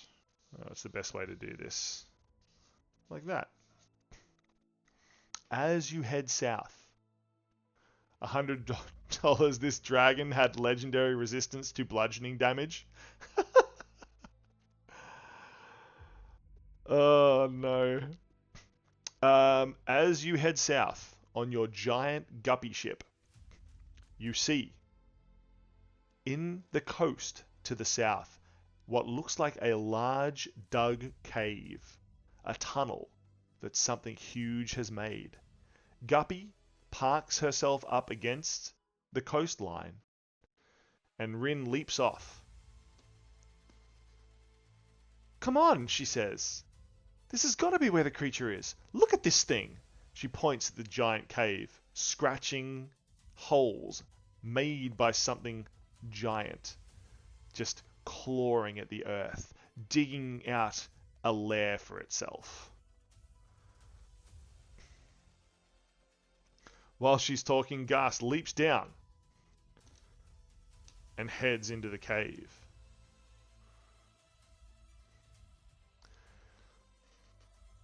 Rin quickly follows, disappearing into the cave after Ghast. The rest of you are standing on Guppy. What would you like to do? Will you follow? "Oh land, precious land," says to Manticore, jumping down. Do you make your way into the cave?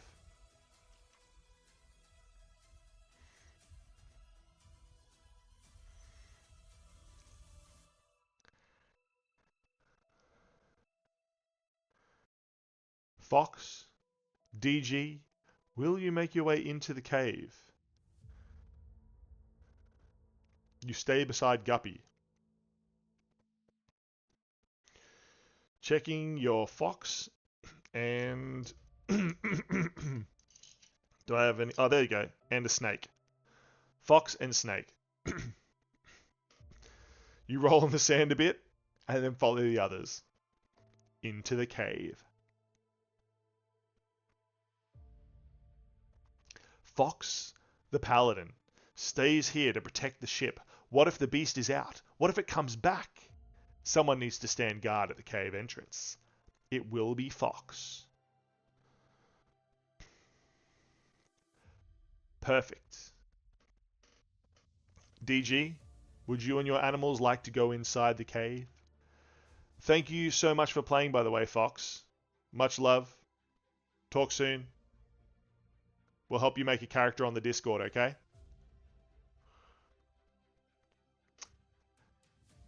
DG, are you going to follow? Your snake and fox seem to be in fairly good health.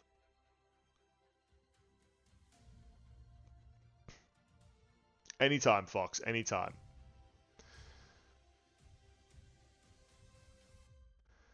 Excellent. The animals get back on DG's shoulders and enter the cave.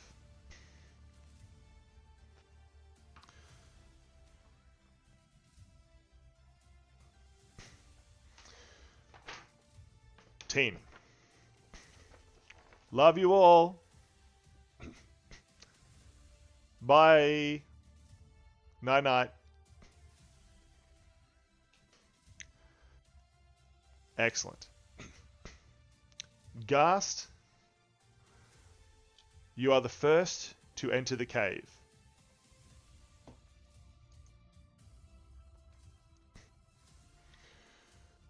I wonder if I can... Hold on, let me just... Where is my camera?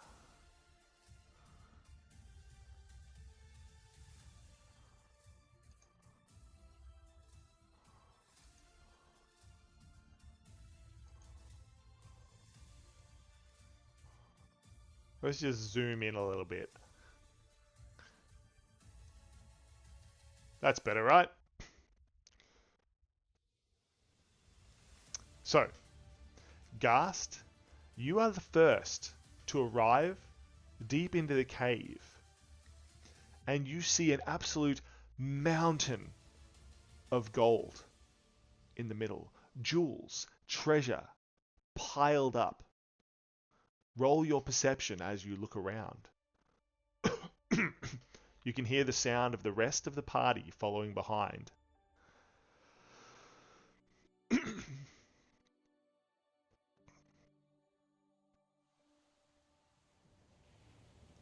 The sound of the ocean waves. 11 perception. Ghast, this is a mountain of gold. You cannot see the beast anywhere. What would you like to do?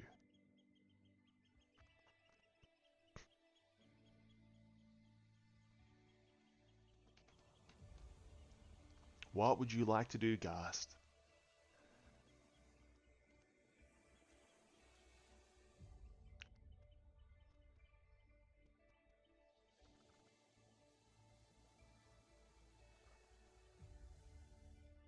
Looking around, you can hear the ambience of the beach nearby.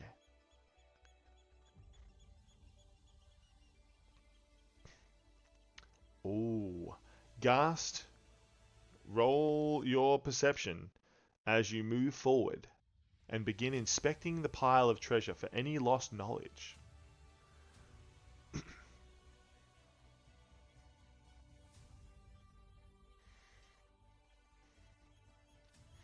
I will certainly believe the roll you got, Ghast.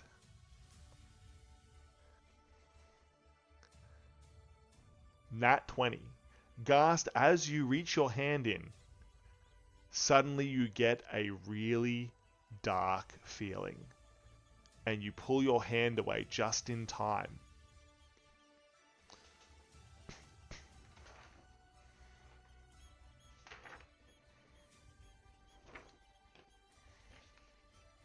Ghast, the entire pile of gold suddenly erupts into a huge mimic.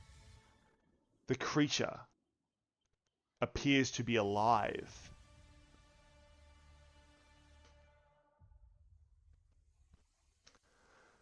You see beyond the pile of gold bones of the dragon that collected all this gold, completely dissolved of flesh. It seems that its greed to gather this gold together, it has gathered a gold mimic, which has taken over its entire horde and killed the dragon. The beast lashes out, but luckily for yourself, with that nat 20 roll, you noticed it just in time and do not become ensnared. It is at this point that Rin runs into the huge cave. Ghast, roll your initiative.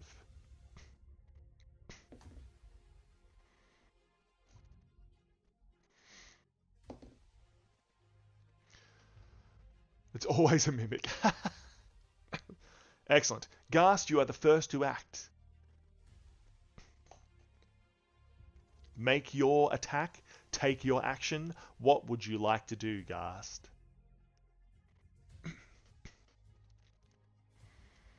What would you like to do? The mimic is thrashing everywhere. It's huge tentacles of gold. Flurry of blows it is.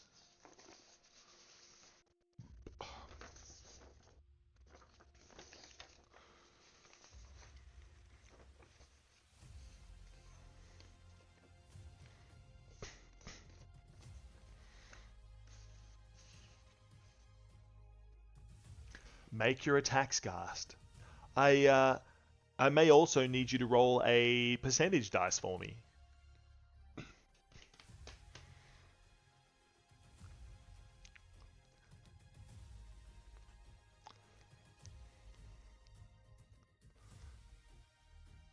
$61. Perfect. So with a 61, oh,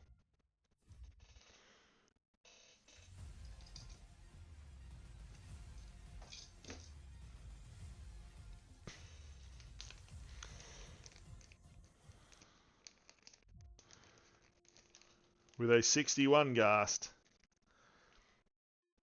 as you step back, a pit of spikes appears below you. Please make a dexterity save. Ghast laughs in dex. Meanwhile, the creature makes a Constitution save of 20. Yeah, I already said you're going to laugh in Dex. Ghast, you leap to the side and avoid the spike pit trap that you triggered. Everything will hit. That's fine, DG. Everything will hit at the 12, Ghast. Deal your damage to the creature.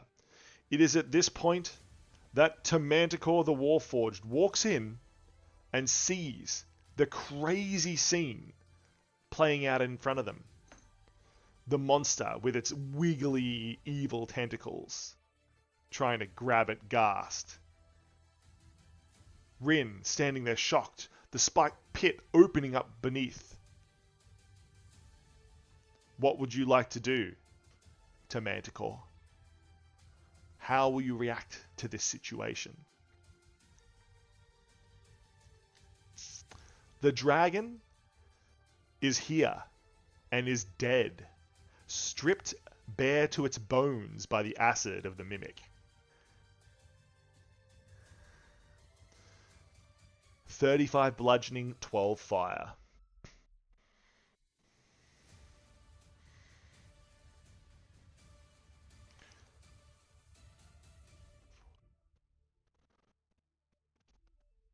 Bless your lurk. Bless your lurk.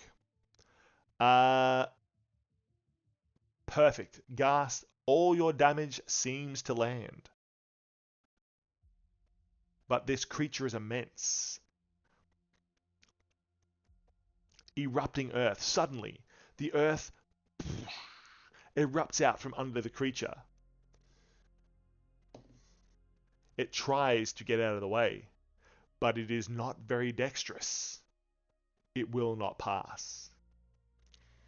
Meanwhile, Rin fires 3 magic fischls towards the creature.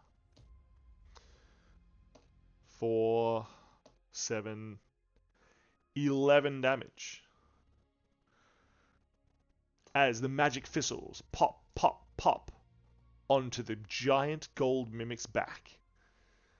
It cannot become prone, it cannot be pushed. This thing is massive. It towers over you, taking up almost the whole cabin.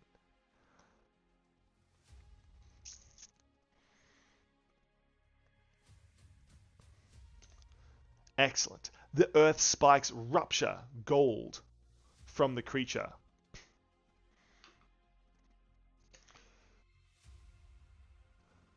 As large piles of treasure pop off it and land around the room. Can you please roll percentage for me to Manticore?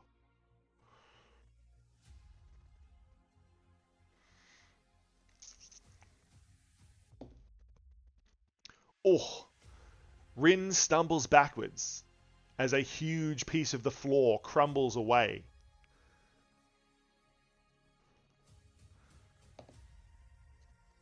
She steadies herself, only taking 1 damage. Meanwhile, to Manticore. Don't worry about rolling with initiative. DG is going next. DG and their animals have just arrived in the battle.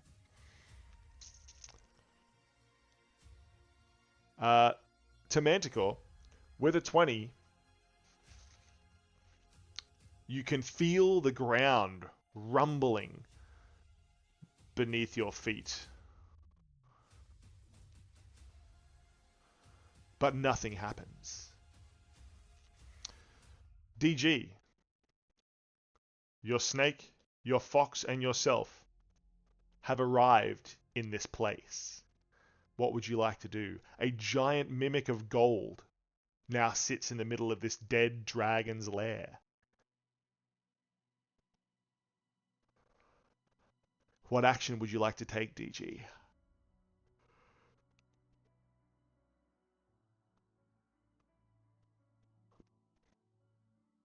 What will you do in this situation? How will you help your friends?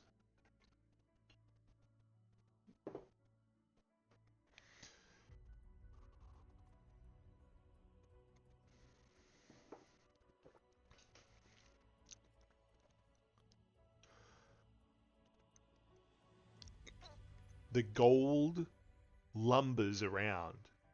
You can feel the cave shaking all around you. What action are you taking, DG? DG, the Beast Tamer. What will you do? What action will you take?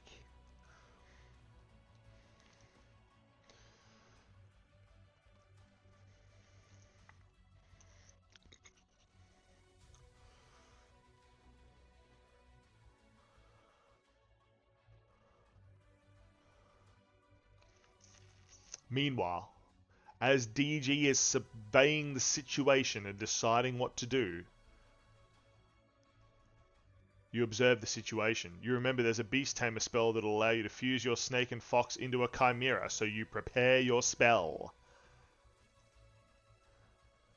The beast begins to thrash and emits a cloud of poisonous gas. Everybody in the room, please make a saving throw. Constitution. Oh, Rin will not pass. The sorceress is slowed. Ghast with a 22, that will pass. You are not slowed. DG. To Manticore. What is your save? 17 will not pass. DG, you are slowed by the poisonous gas. It will last for 1 minute, but you can... Oh, to Manticore is slowed as well. Everyone but Ghast is slowed. This will last for 1 minute. You can't make more than one attack. Your speed is halved. And you can either use an action or a bonus action, but not both. They will last for 1 minute, and you can repeat your saving throw at the end of each of your turns. And if you pass, it'll end the effect. So keep that in mind. Ghast, you are the only one not slowed. The creature, however, with a 41. Everybody please make a dex save, because the floor has started collapsing all around the entire cave. Make your dexterity saves.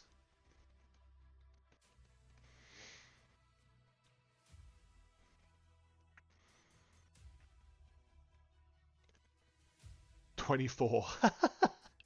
Yes, D20 please. To Manticore passes. Ghast passes.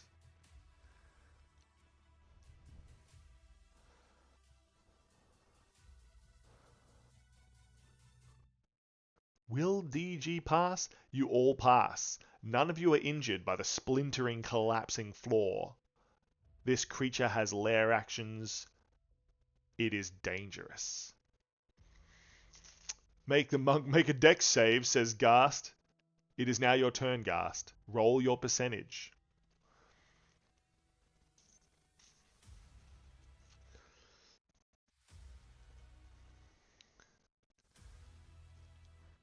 Roll your percentage, Ghast. 78? Uh-oh. 78. Make a DC 18 Constitution save, Ghast.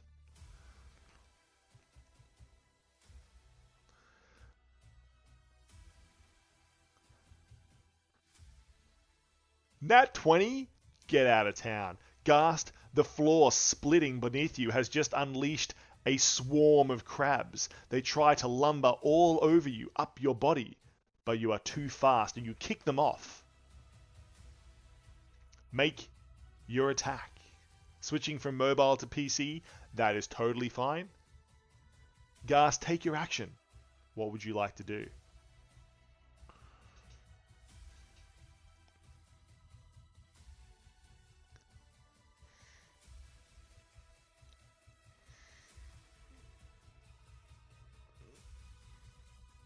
Flurry of blows, says Ghast, and lunges at the creature.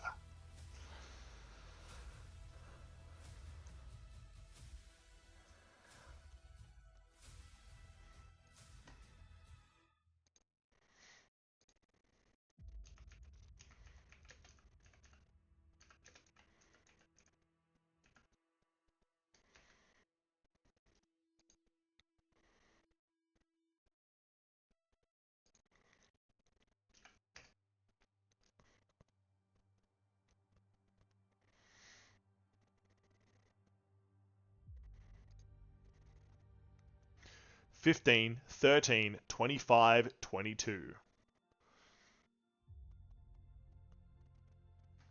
Only the 25 and the 22 will hit. Your first blows do nothing but scatter random real gold around. The other two hit actual gold monster. Excellent. DG, roll your D20. Will your fox and your snake merge into a chimera?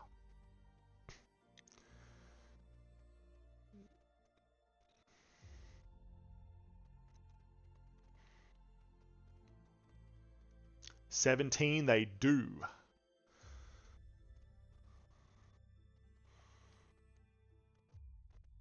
"18, 23. Perfect. Ghast pummels the creature twice. Punch, punch, says Ghast. DG, your snake and your fox merge into a chimera.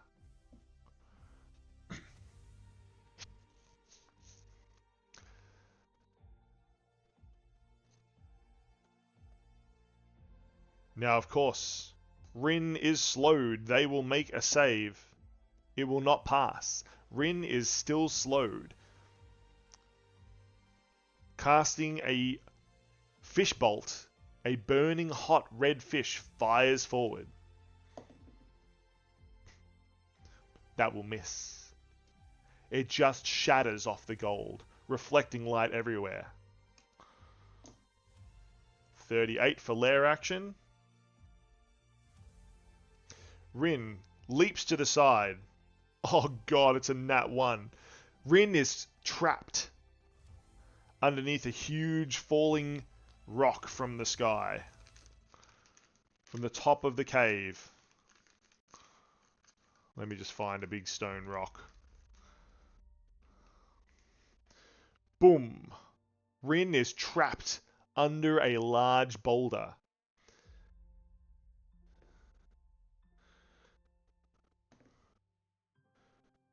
And takes 12 damage.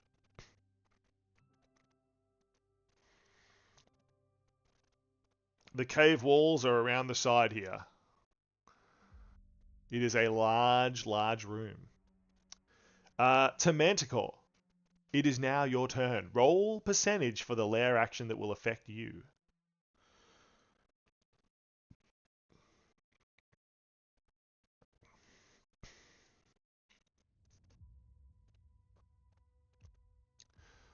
Your Chimera can send the snake to... Well, it's one creature now, so it can't really send half of itself. 93? Oh, God. A huge rogue wave splashes across the battlefield. Everybody please make a dex save. Rin will automatically fail the dex save, unfortunately.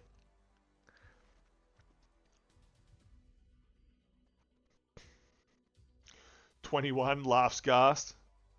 17, to Manticore, that will pass. DG, that will pass. Excellent. Everybody but Rin leaps out of the way. Rin takes 15 damage from the wave, and then needs to make a Constitution saving throw, which she fails and begins to drown. Rin is now underwater and beginning to drown in a hole in the floor. Someone will have to save her. To Manticore, take your action.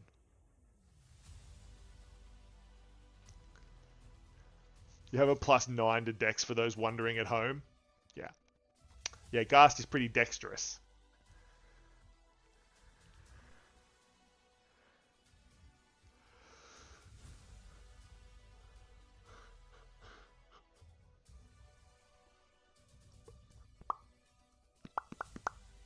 To Manticore, what is your action? DG, what is your action? What will you do? What will the two of you do to save the day or kill the creature?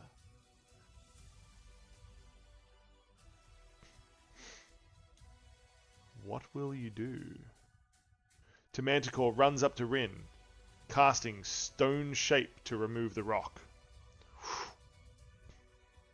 Excellent. Your D20 was 1.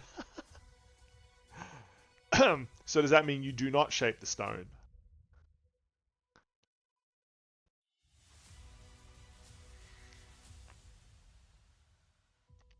Because it sure sounds that way.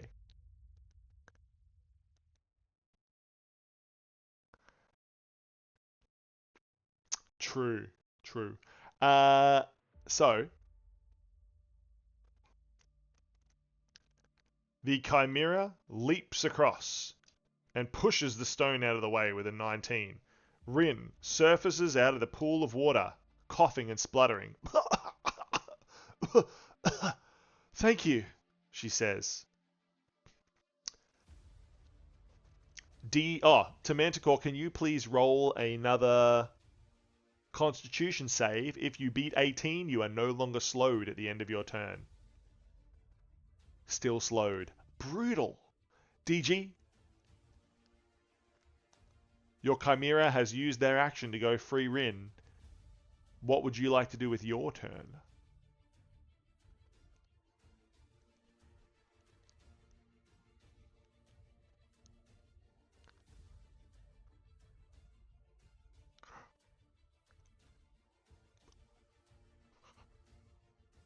Pass.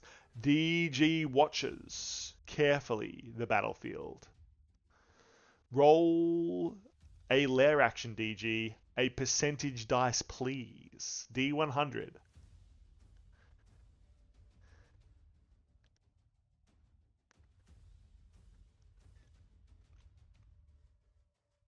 $65.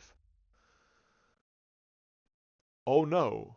DG, as you stand, you feel the ground beneath your feet begin to shift.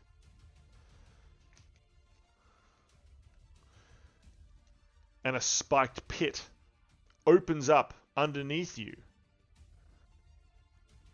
Make a dexterity save, please.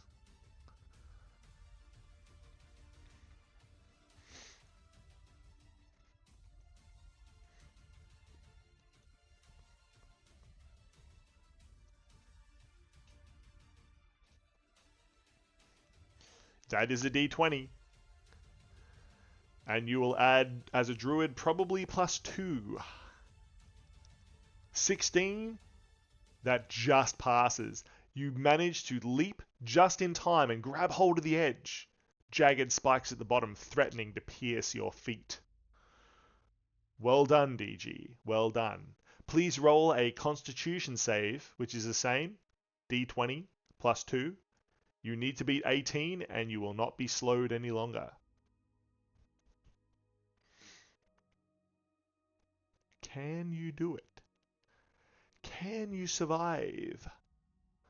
21. DG, you feel yourself shaking off the poisonous gas. You are no longer slowed. It is now the creature's turn. You all shudder as the creature, with a 57,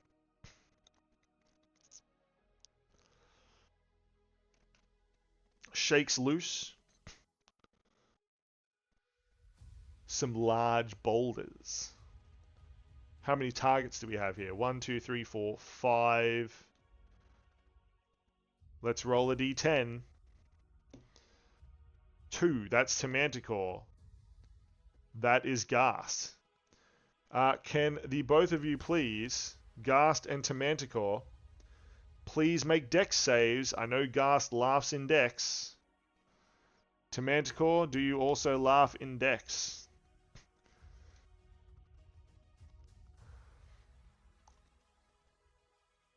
19 for Ghast.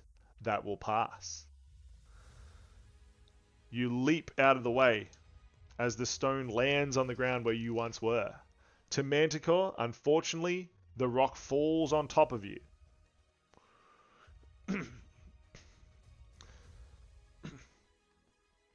Please make a Constitution save, to Manticore. As you take 12 damage, are you trapped underneath the stone? 9, you are. Unfortunately, you are trapped underneath the heavy stone for now until you pass a DC 16 Constitution save. You may make a save at the start of each of your turns. Whew. Now the creature attacks. The creature roars. I think I've got a roar here somewhere, surely. Do I? It's a good question. I don't think I do.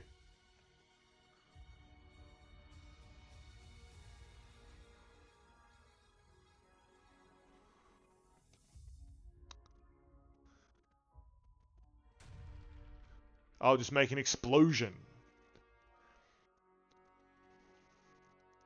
Excellent. You maintain your concentration on the shaped stone. Excellent. The creature roars. Everybody please make a DC 16 wisdom save or you will be frightened for 1 minute of the creature. Rin will pass.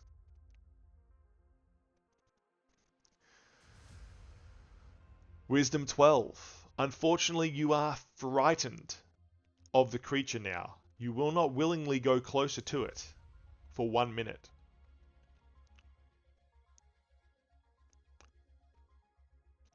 At the end of each of your turns, you can also make a save against it. Oh! Suddenly, the spirits of the universe channel their power into you, Manticore. Roll again. Unless you would like to re-roll, Chaotic Gay. You can re-roll for Manticore if you want to roll yourself.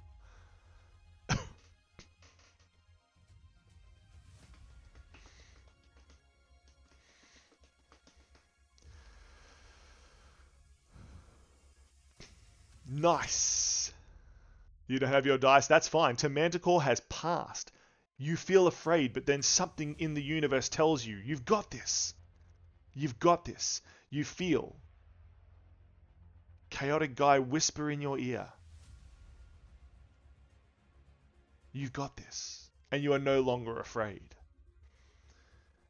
15.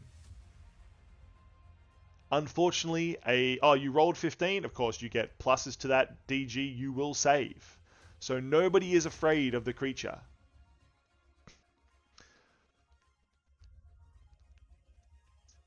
It lashes out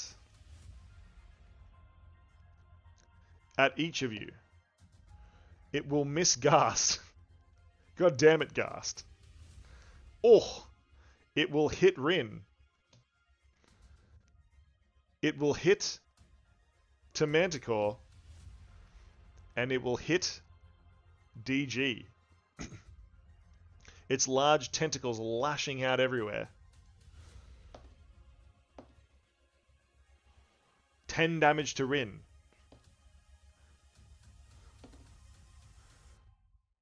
10 damage to Manticore. 11 damage to DG. Ghast, it is your turn. Please roll a lair action with a percentage dice.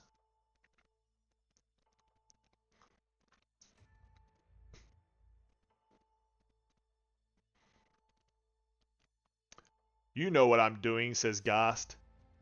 Excellent. Ghast, you can feel the ground shaking. You can feel the creature manipulating the area, but nothing serious happens. Take your attacks, Ghast. Can you beat the creature into submission?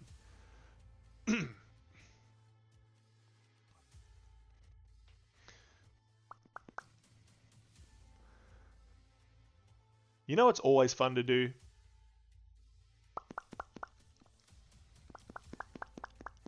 That's me practicing eating players with my sharp danger teeth.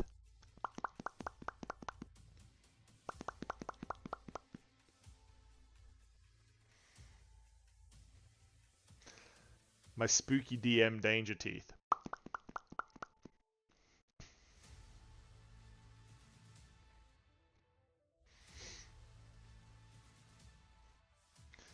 19, 18, 17, 18. The 17 will not hit, but everything else does, Ghast. Cat pop, yeah.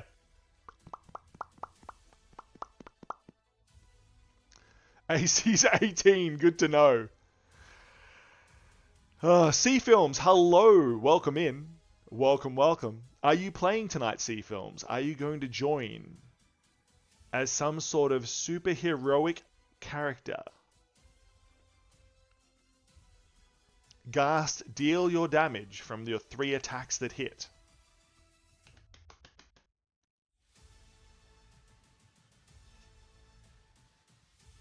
Will you do it?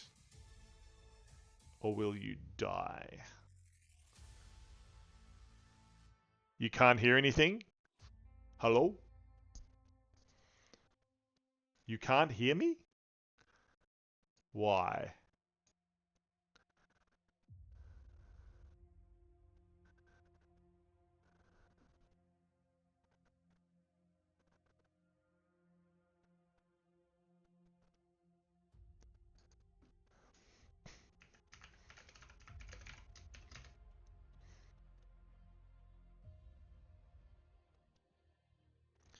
Weird. So Ghast and Manticore can't hear me. Oh, so it's just Manticore. Okay. Okay. We're fine. Right, did we deal 29 damage plus 8. So 20 37.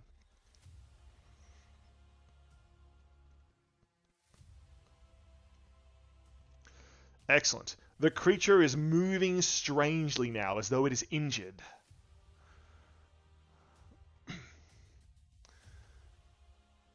Is the Twitch volume muted? All good now? Oh man, Twitch loves the ads. Twitch loves them. So, team. Ella should join for the final fight. The big boss battle, but I think they're doing other stuff, so that is fine. Ella's keeping all of you in line, so I don't have to bite you with my sharp teeth. Perfect. So that was Ghast's turn. It is then Rin's turn. Lair action for Rin is high. What's that? 83.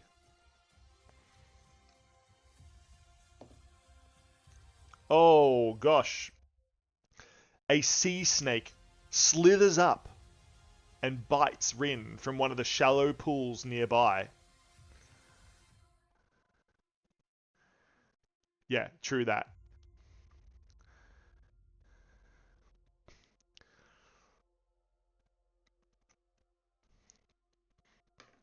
The snake does 3 damage, but Rin passes her con save and is not poisoned by the snake. Rin is going to shoot 6 magic fischls at the creature. 3, 7, 11, 16, 20, 24 damage.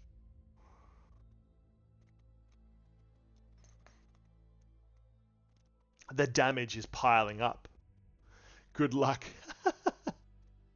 Eska has a spooking with your name on it.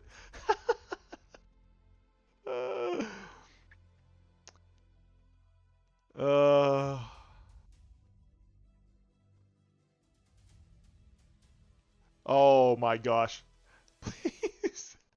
Please don't make the mods ban you mid-battle, Ghast. Speaking of people who are taking attacks, it is Manticore's turn. Please roll for your lair action percentage dice. What will happen in this cave?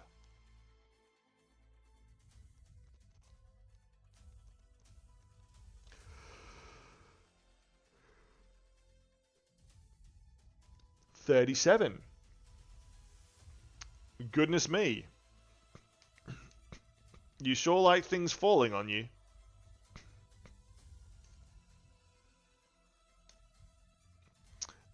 Please make a dexterity save to Manticore.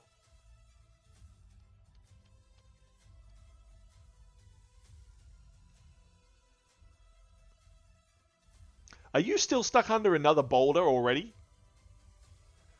7. A second boulder falls on top of you.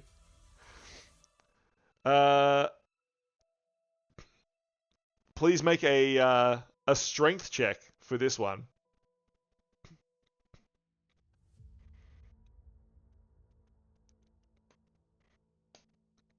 And you take 8 damage.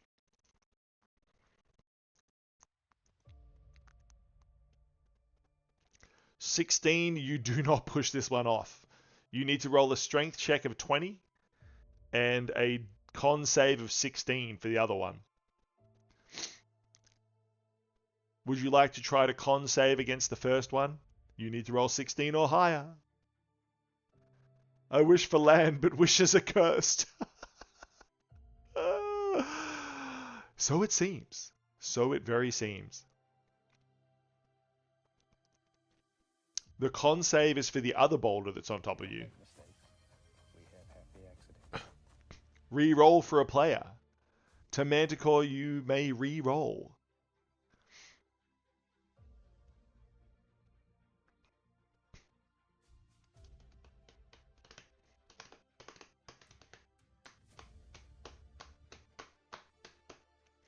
Strength 16. It's the same again. Come on.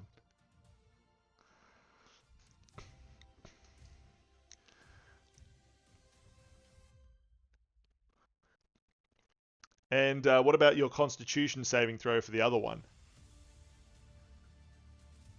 We gotta work together, everyone, says DG. Hey, I'm punching over here. So the first boulder that hit you requires a Constitution save to get out of. The second boulder that hit you requires a Strength save to get out of.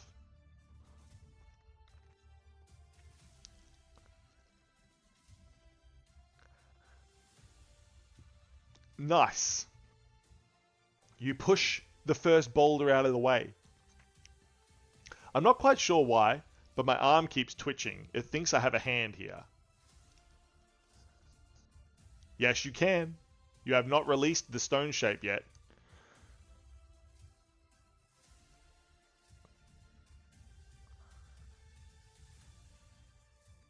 Would you like to use your spell to Manticore to stone shape the stone that is on top of you now?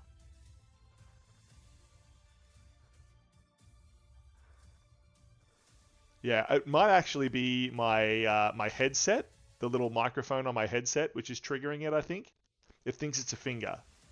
I'm pretty sure that's what's happening. Actually, I should look at the tracking. See when it does it. What it's picking up. Now it won't do it. So it sees my hand there. Yeah, it definitely thinks there's a hand up. It definitely thinks there's a hand up near my face. That's very funny.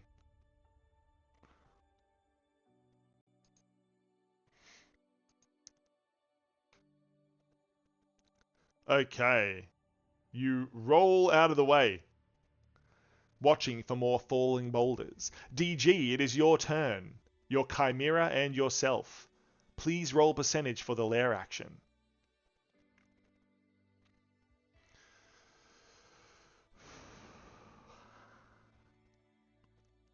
The creature is looking dangerously damaged.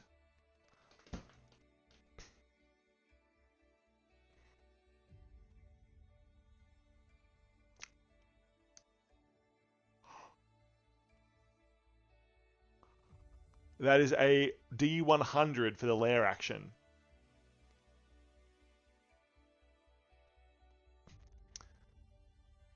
$97? Oh, God.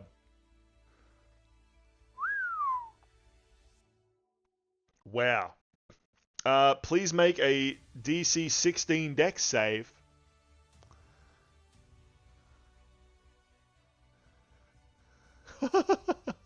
Manticore is never going to be not poisoned. DG, please make save. Yeah, that's a D20, and by my calculations, you need to roll a 14 or higher.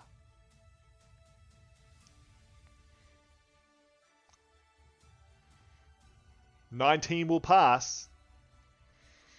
You take no damage as a sudden explosion erupts. You seem to have triggered a gunpowder barrel, and it blows you and to Manticore back over this way. But luckily enough, you save to Manticore, holding onto them so they do not die. Now you're sitting there like two little spoons, just hugging, It's very sweet. Perfect. DG, it is your turn. Your Chimera and yourself may take an action. "You okay, Manticore?" says DG. "Spoons are cool," says Ghast. "I'm sorry I'm so sharp." What would you like to do, DG? What action would you like to take? You have your Manticore here. This is oh my god. DG, so you have a fox, and we had a paladin called Fox. You've now created a Chimera, which is like a Manticore, with a like fox head and a snake tail. And we have a Manticore as our druid. Deliberately confusing. I'm watching you very closely. I'm watching you, okay? Your Chimera assists Ghast, the snake's venom biting the mimic. It leaps forward. Make an attack. D20 roll, please.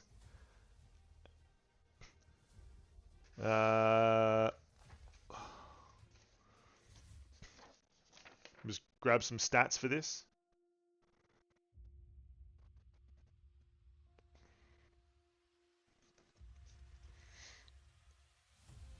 You rolled a 20? That's a crit.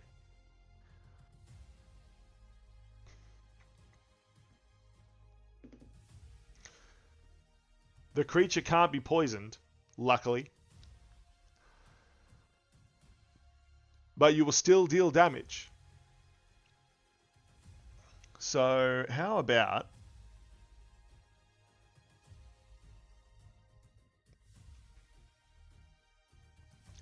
2d6 plus 5 damage from your Chimera. And you will double it because it's a crit. DG coming in clutch. Roll 2d6.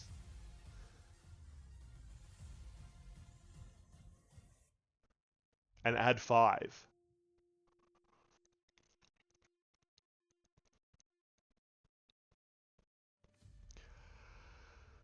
So 6 plus 5 is 11, and it's doubled. It'll be 22.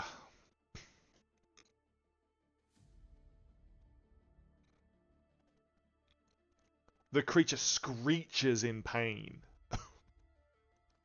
It lashes out in every direction. Its lair action is 1. No lair action happens. The entire cave seems to creak and shift, but nothing serious happens. It lashes out against Ghast. That'll hit. It lashes out against Rin. That'll hit. Against DG, it will miss, and against Manticore, it will hit. Ghast, you take 14 damage. I rolled an 18, Ghast. Ghast, you take 14 damage. Rin takes 14 damage. Manticore takes 7 damage. and DG takes 11. Oh, it's going to attack your Chimera as well. It got a nat 1. Would the Chimera like to attack again, please, DG? As it tries to strike the Chimera attacks it back. Make your D20 roll.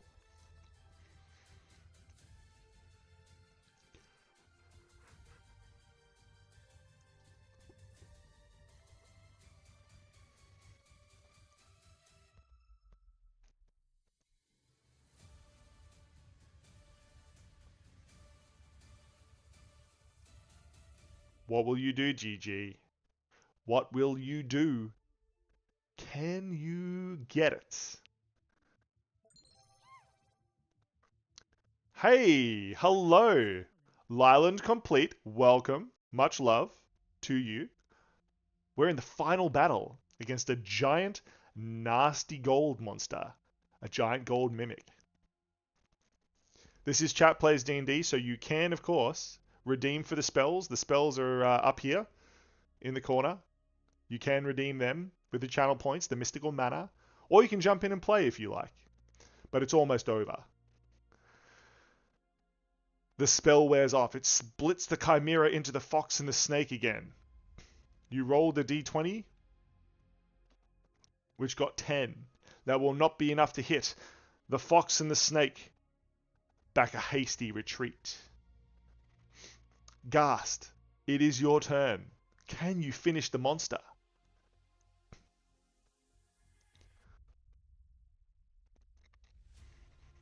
Where are you calling in from, Lyland Complete?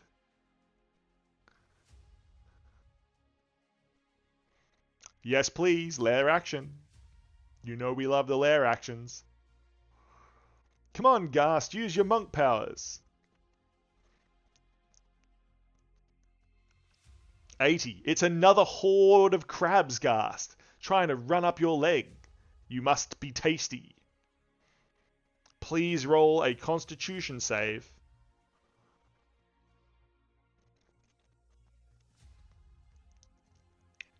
Is Ghast crab bait? 16. Unfortunately, Ghast, they crawl all over your body out of a crack in the floor. Please make a wisdom save, Ghast. You take 7 damage from the crabs. What is your wisdom save? Been watching for an hour, genuinely loving this setup. Chat Plays D&D. Hey, that's awesome. From New Zealand, welcome. We actually do a campaign. Just started. We did a sort of pilot episode to test it, where I have my friends dial in. If you'd like to get notified about that, jump on the Discord, because we organize it all there. We do it differently here. That's right. Dick Duck 2, thanks for being awesome. Welcome. I do cook. That is true. I was going to cook today, actually, but I was a bit sick this week, and I'm just sort of recovering today. So I thought, why not just do an impromptu Chat Plays D&D tonight? 18 will pass, Ghast. Apparently you're not afraid of crabs, but they still hurt. Take your action, Ghast. Take your action. You are welcome anytime, by the way.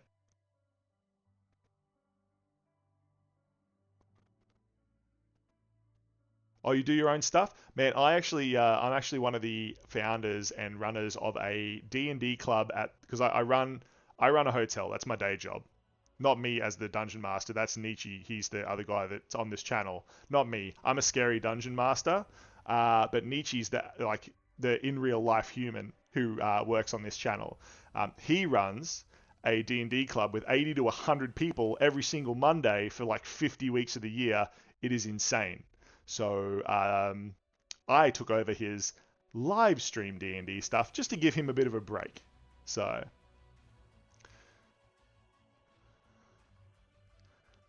Nat 20 and 3 18s, Ghast, they will all hit. Deal your damage. Those nights are hectic and fun. They are. Manticore comes along. They are epic. So good. I can't believe we get 80 to 100 people every week for 50 weeks. Like, most people can't get 4 people in the same place, in the same room, physically at a time, consistently. And we get 80 to 100 now. It's been going for 2 years. Insane what we've created. Insane. What is your damage, Ghast? Will you defeat the gold monster? It is pretty intense. It's been interesting watching this. Super cool. Love it. Thank you. You're having that trouble currently? Mad DM noises? Yeah. 43 bludgeoning and 11 fire is enough to kill the creature. And if I carefully do this, the creature is now dead.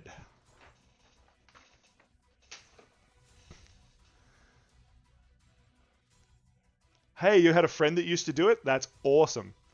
Your Chimera spell has a weird time limit. Massive cooldown. The snake is cold-blooded. The fox is hot-blooded. I cannot wait to make that spell with you, DG. Holy schmoly. You have 1 key point left. The creature has perished. Let's say that you walk over these traps and you push the boulders out of the way. The party catches their breath. Oh, Dick Duck, thank you very much for the bits. That is so lovely. You get a virtual hug from all of us. Just a hug. Just a little virtual hug for you. Oh. Oh. Woo! You did it. You did it, team. You did it.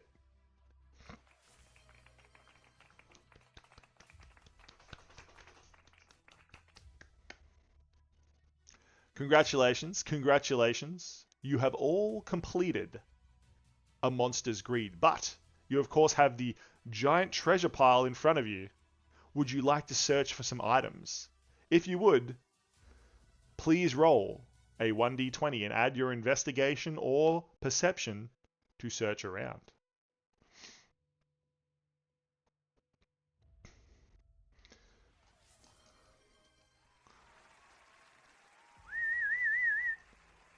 But at what cost? Very slowly.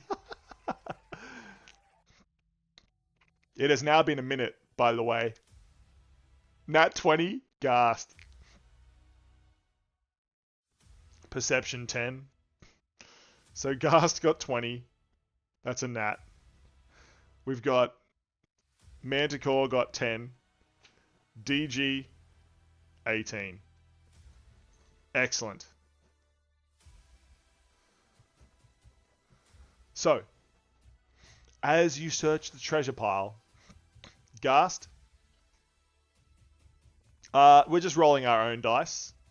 It is an honor system here at the moment. We could probably set up a bot, but yeah, we'll see how we go. I'll also roll physical dice for anyone who doesn't have dice or a dice roller. Just roll the dice here. This is my my partner in crime, Disembodied Hans over here. Say hi, Hans, to everyone. Disembodied Hans moves things around in the physical world for me, the Dungeon Master. Hans. Nice. Wow. Semanticore, your dice do not like you tonight.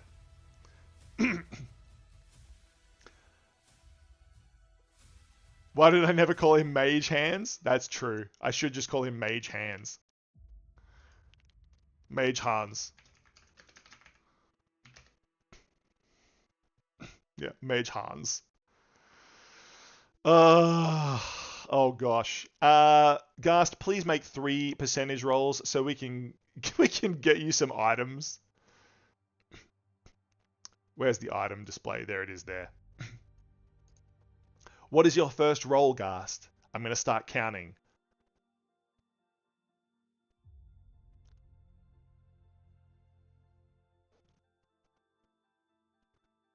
The meaning of life, 42. 33? That's not life. Look at those teeth. Stop looking at my teeth. They're too scary to look at.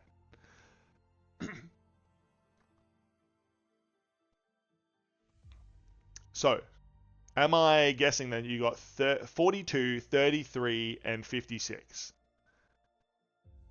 Listen here, Gast. I will bite you. It will happen. Okay. 42. Oh my god. I love this item so much. Gast, you now have found ...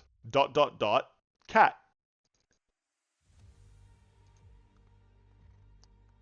Gast, you've never noticed it before. But now, for some reason, wherever you look closely, you see a black cat peering at you from a distance, partially hidden behind something. ... cat.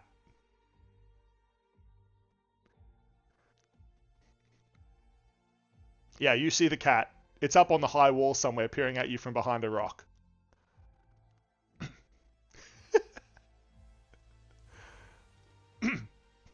Your second one was 33, I guess, Gast. ...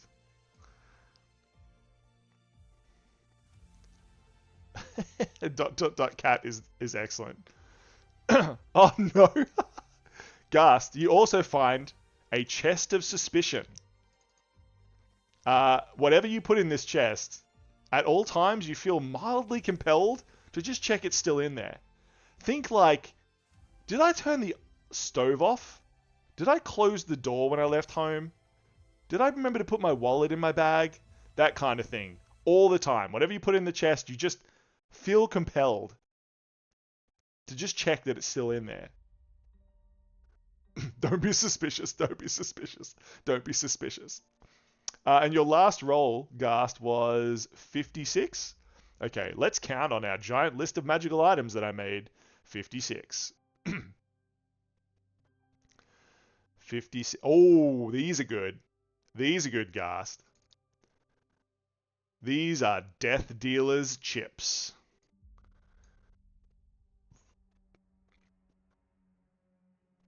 Gast, before making any attack, you may spend one of these chips. If you win the toss, when you choose to do this, you spend one of your chips. I will flip a coin, you call the flip. If you win, you get your chip back plus one more chip, and you take that roll with advantage. But if you lose the flip, you lose the chip, and you take the roll at disadvantage. Hey, Gast, I'm not giving you anything. These are just random rolls on a giant list of magical items that I've made. So it's your fault for rolling them. Good luck gambling, Gast. Okay. Next we had DG was the next highest at 18. So DG, could you please roll a percentage dice for me? Let's see what kind of item you get. There are some good magical items in here. There are also what I like to refer to as magically mundane items. Just one set, please, for your 18. Oh, let's go 2. Let's go 2 for Gast, and we'll go 1 for Manticore with the 11.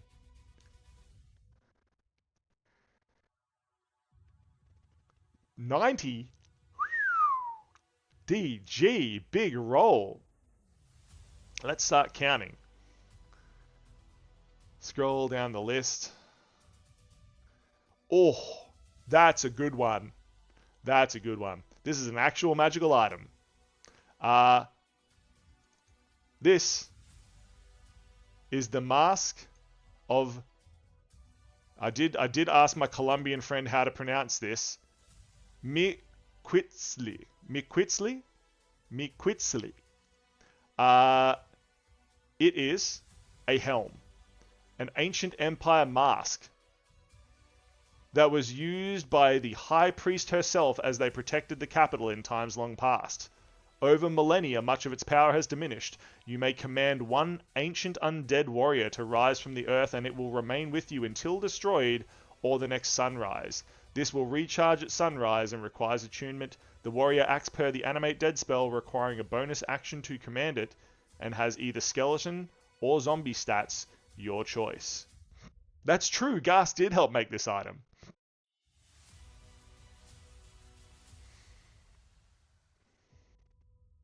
That's fine. You could summon an ancient beast.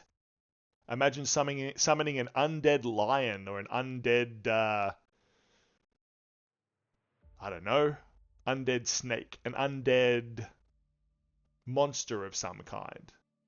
So you could just bring back a dinosaur. Just a dinosaur skeleton or a dinosaur zombie. See? We can make this work. Very cool. Cool item. You'll love it. To Manticore, you got one? Oh god. Riding a dino zombie. That's excellent. Hold on. We got to go back in here to the items. We need to have a look over here. What is number 1? Oh, excellent. To Manticore, are you still here? Because you got a very funny item.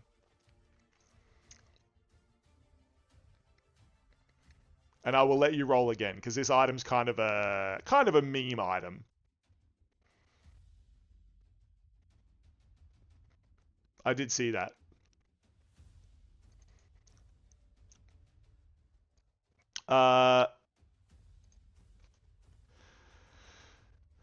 Manticore, when you get back, you have acquired the broken fourth wall.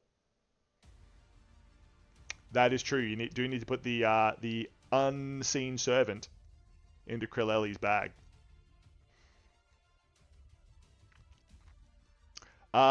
Manticore has discovered the broken fourth wall. For a second, they're very aware of beings high above them, controlling their every move. Strange gods for their perverse entertainment.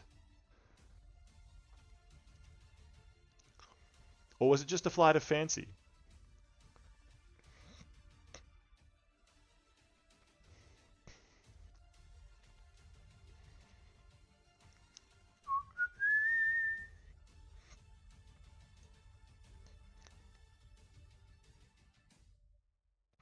Ooh.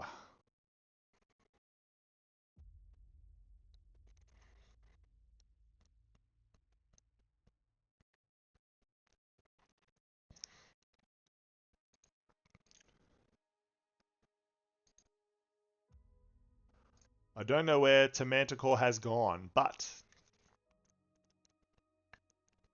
nice. If you'd like to know any items that I've given out, just please hit me up about them and I will post them to you in the Discord. Of course, if you want to be part of any of these things, you want to hang out between games, it's a pretty chill place. The best way I heard my Discord described is it's just a bunch of people all doing their own things when they want together. It's a bit of a community Discord. That's why it's called This Big Small World. Come hang out. It's very fun. And we organize a lot of the D&D stuff on there, so that's always good.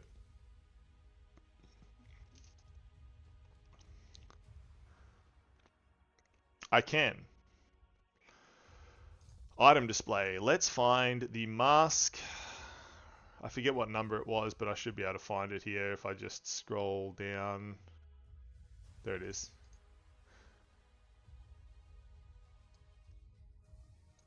The Mask of Miquitsley.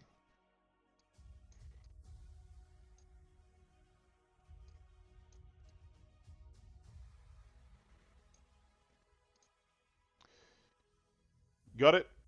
Nice.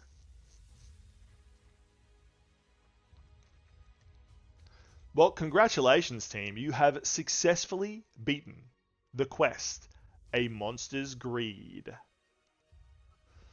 Well done. Well done to all of you.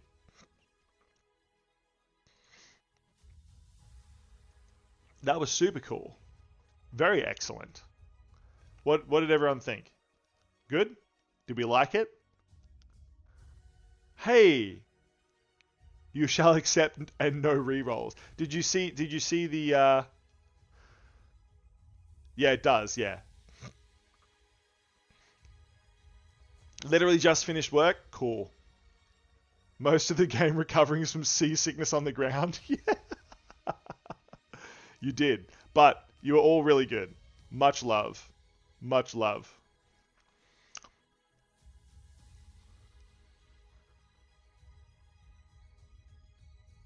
That's so good. Hey, who are we gonna raid? We need to find who's doing a thing. Because we're finishing up soon. We should decide that now before we could go raid Bishop, but he's probably finishing up soon as well.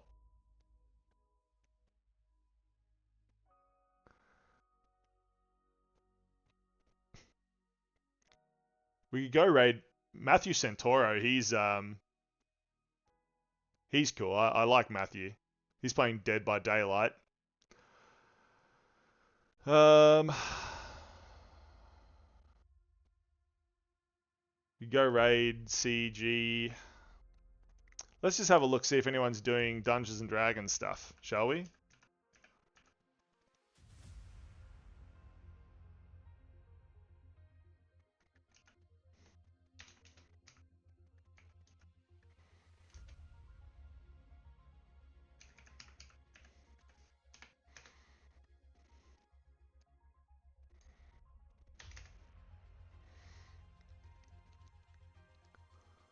So there's someone called Sunblarker.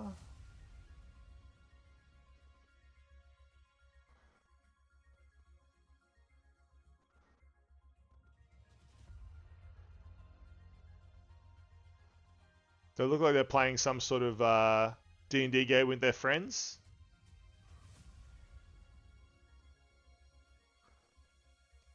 All right, we'll try this one. We'll try this one. But before we go, we definitely should talk about thanks for stream. Try to join next time you're not busy. Hey, totally cool.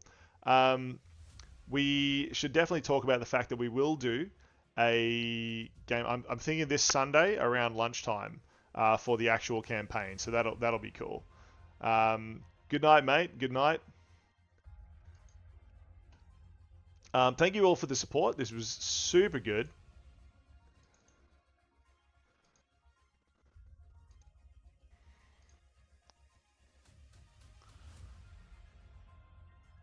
Super, super good. Okay, let's go back here. I don't think it's a rerun. It might be. Might be a rerun. Hard to tell. Super fun things. Thank you, Treaty Boy Elias.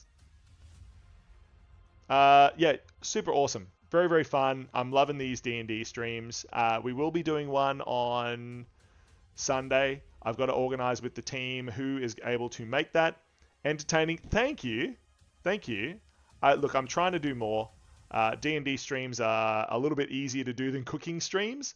So we'll definitely probably do a few more of these.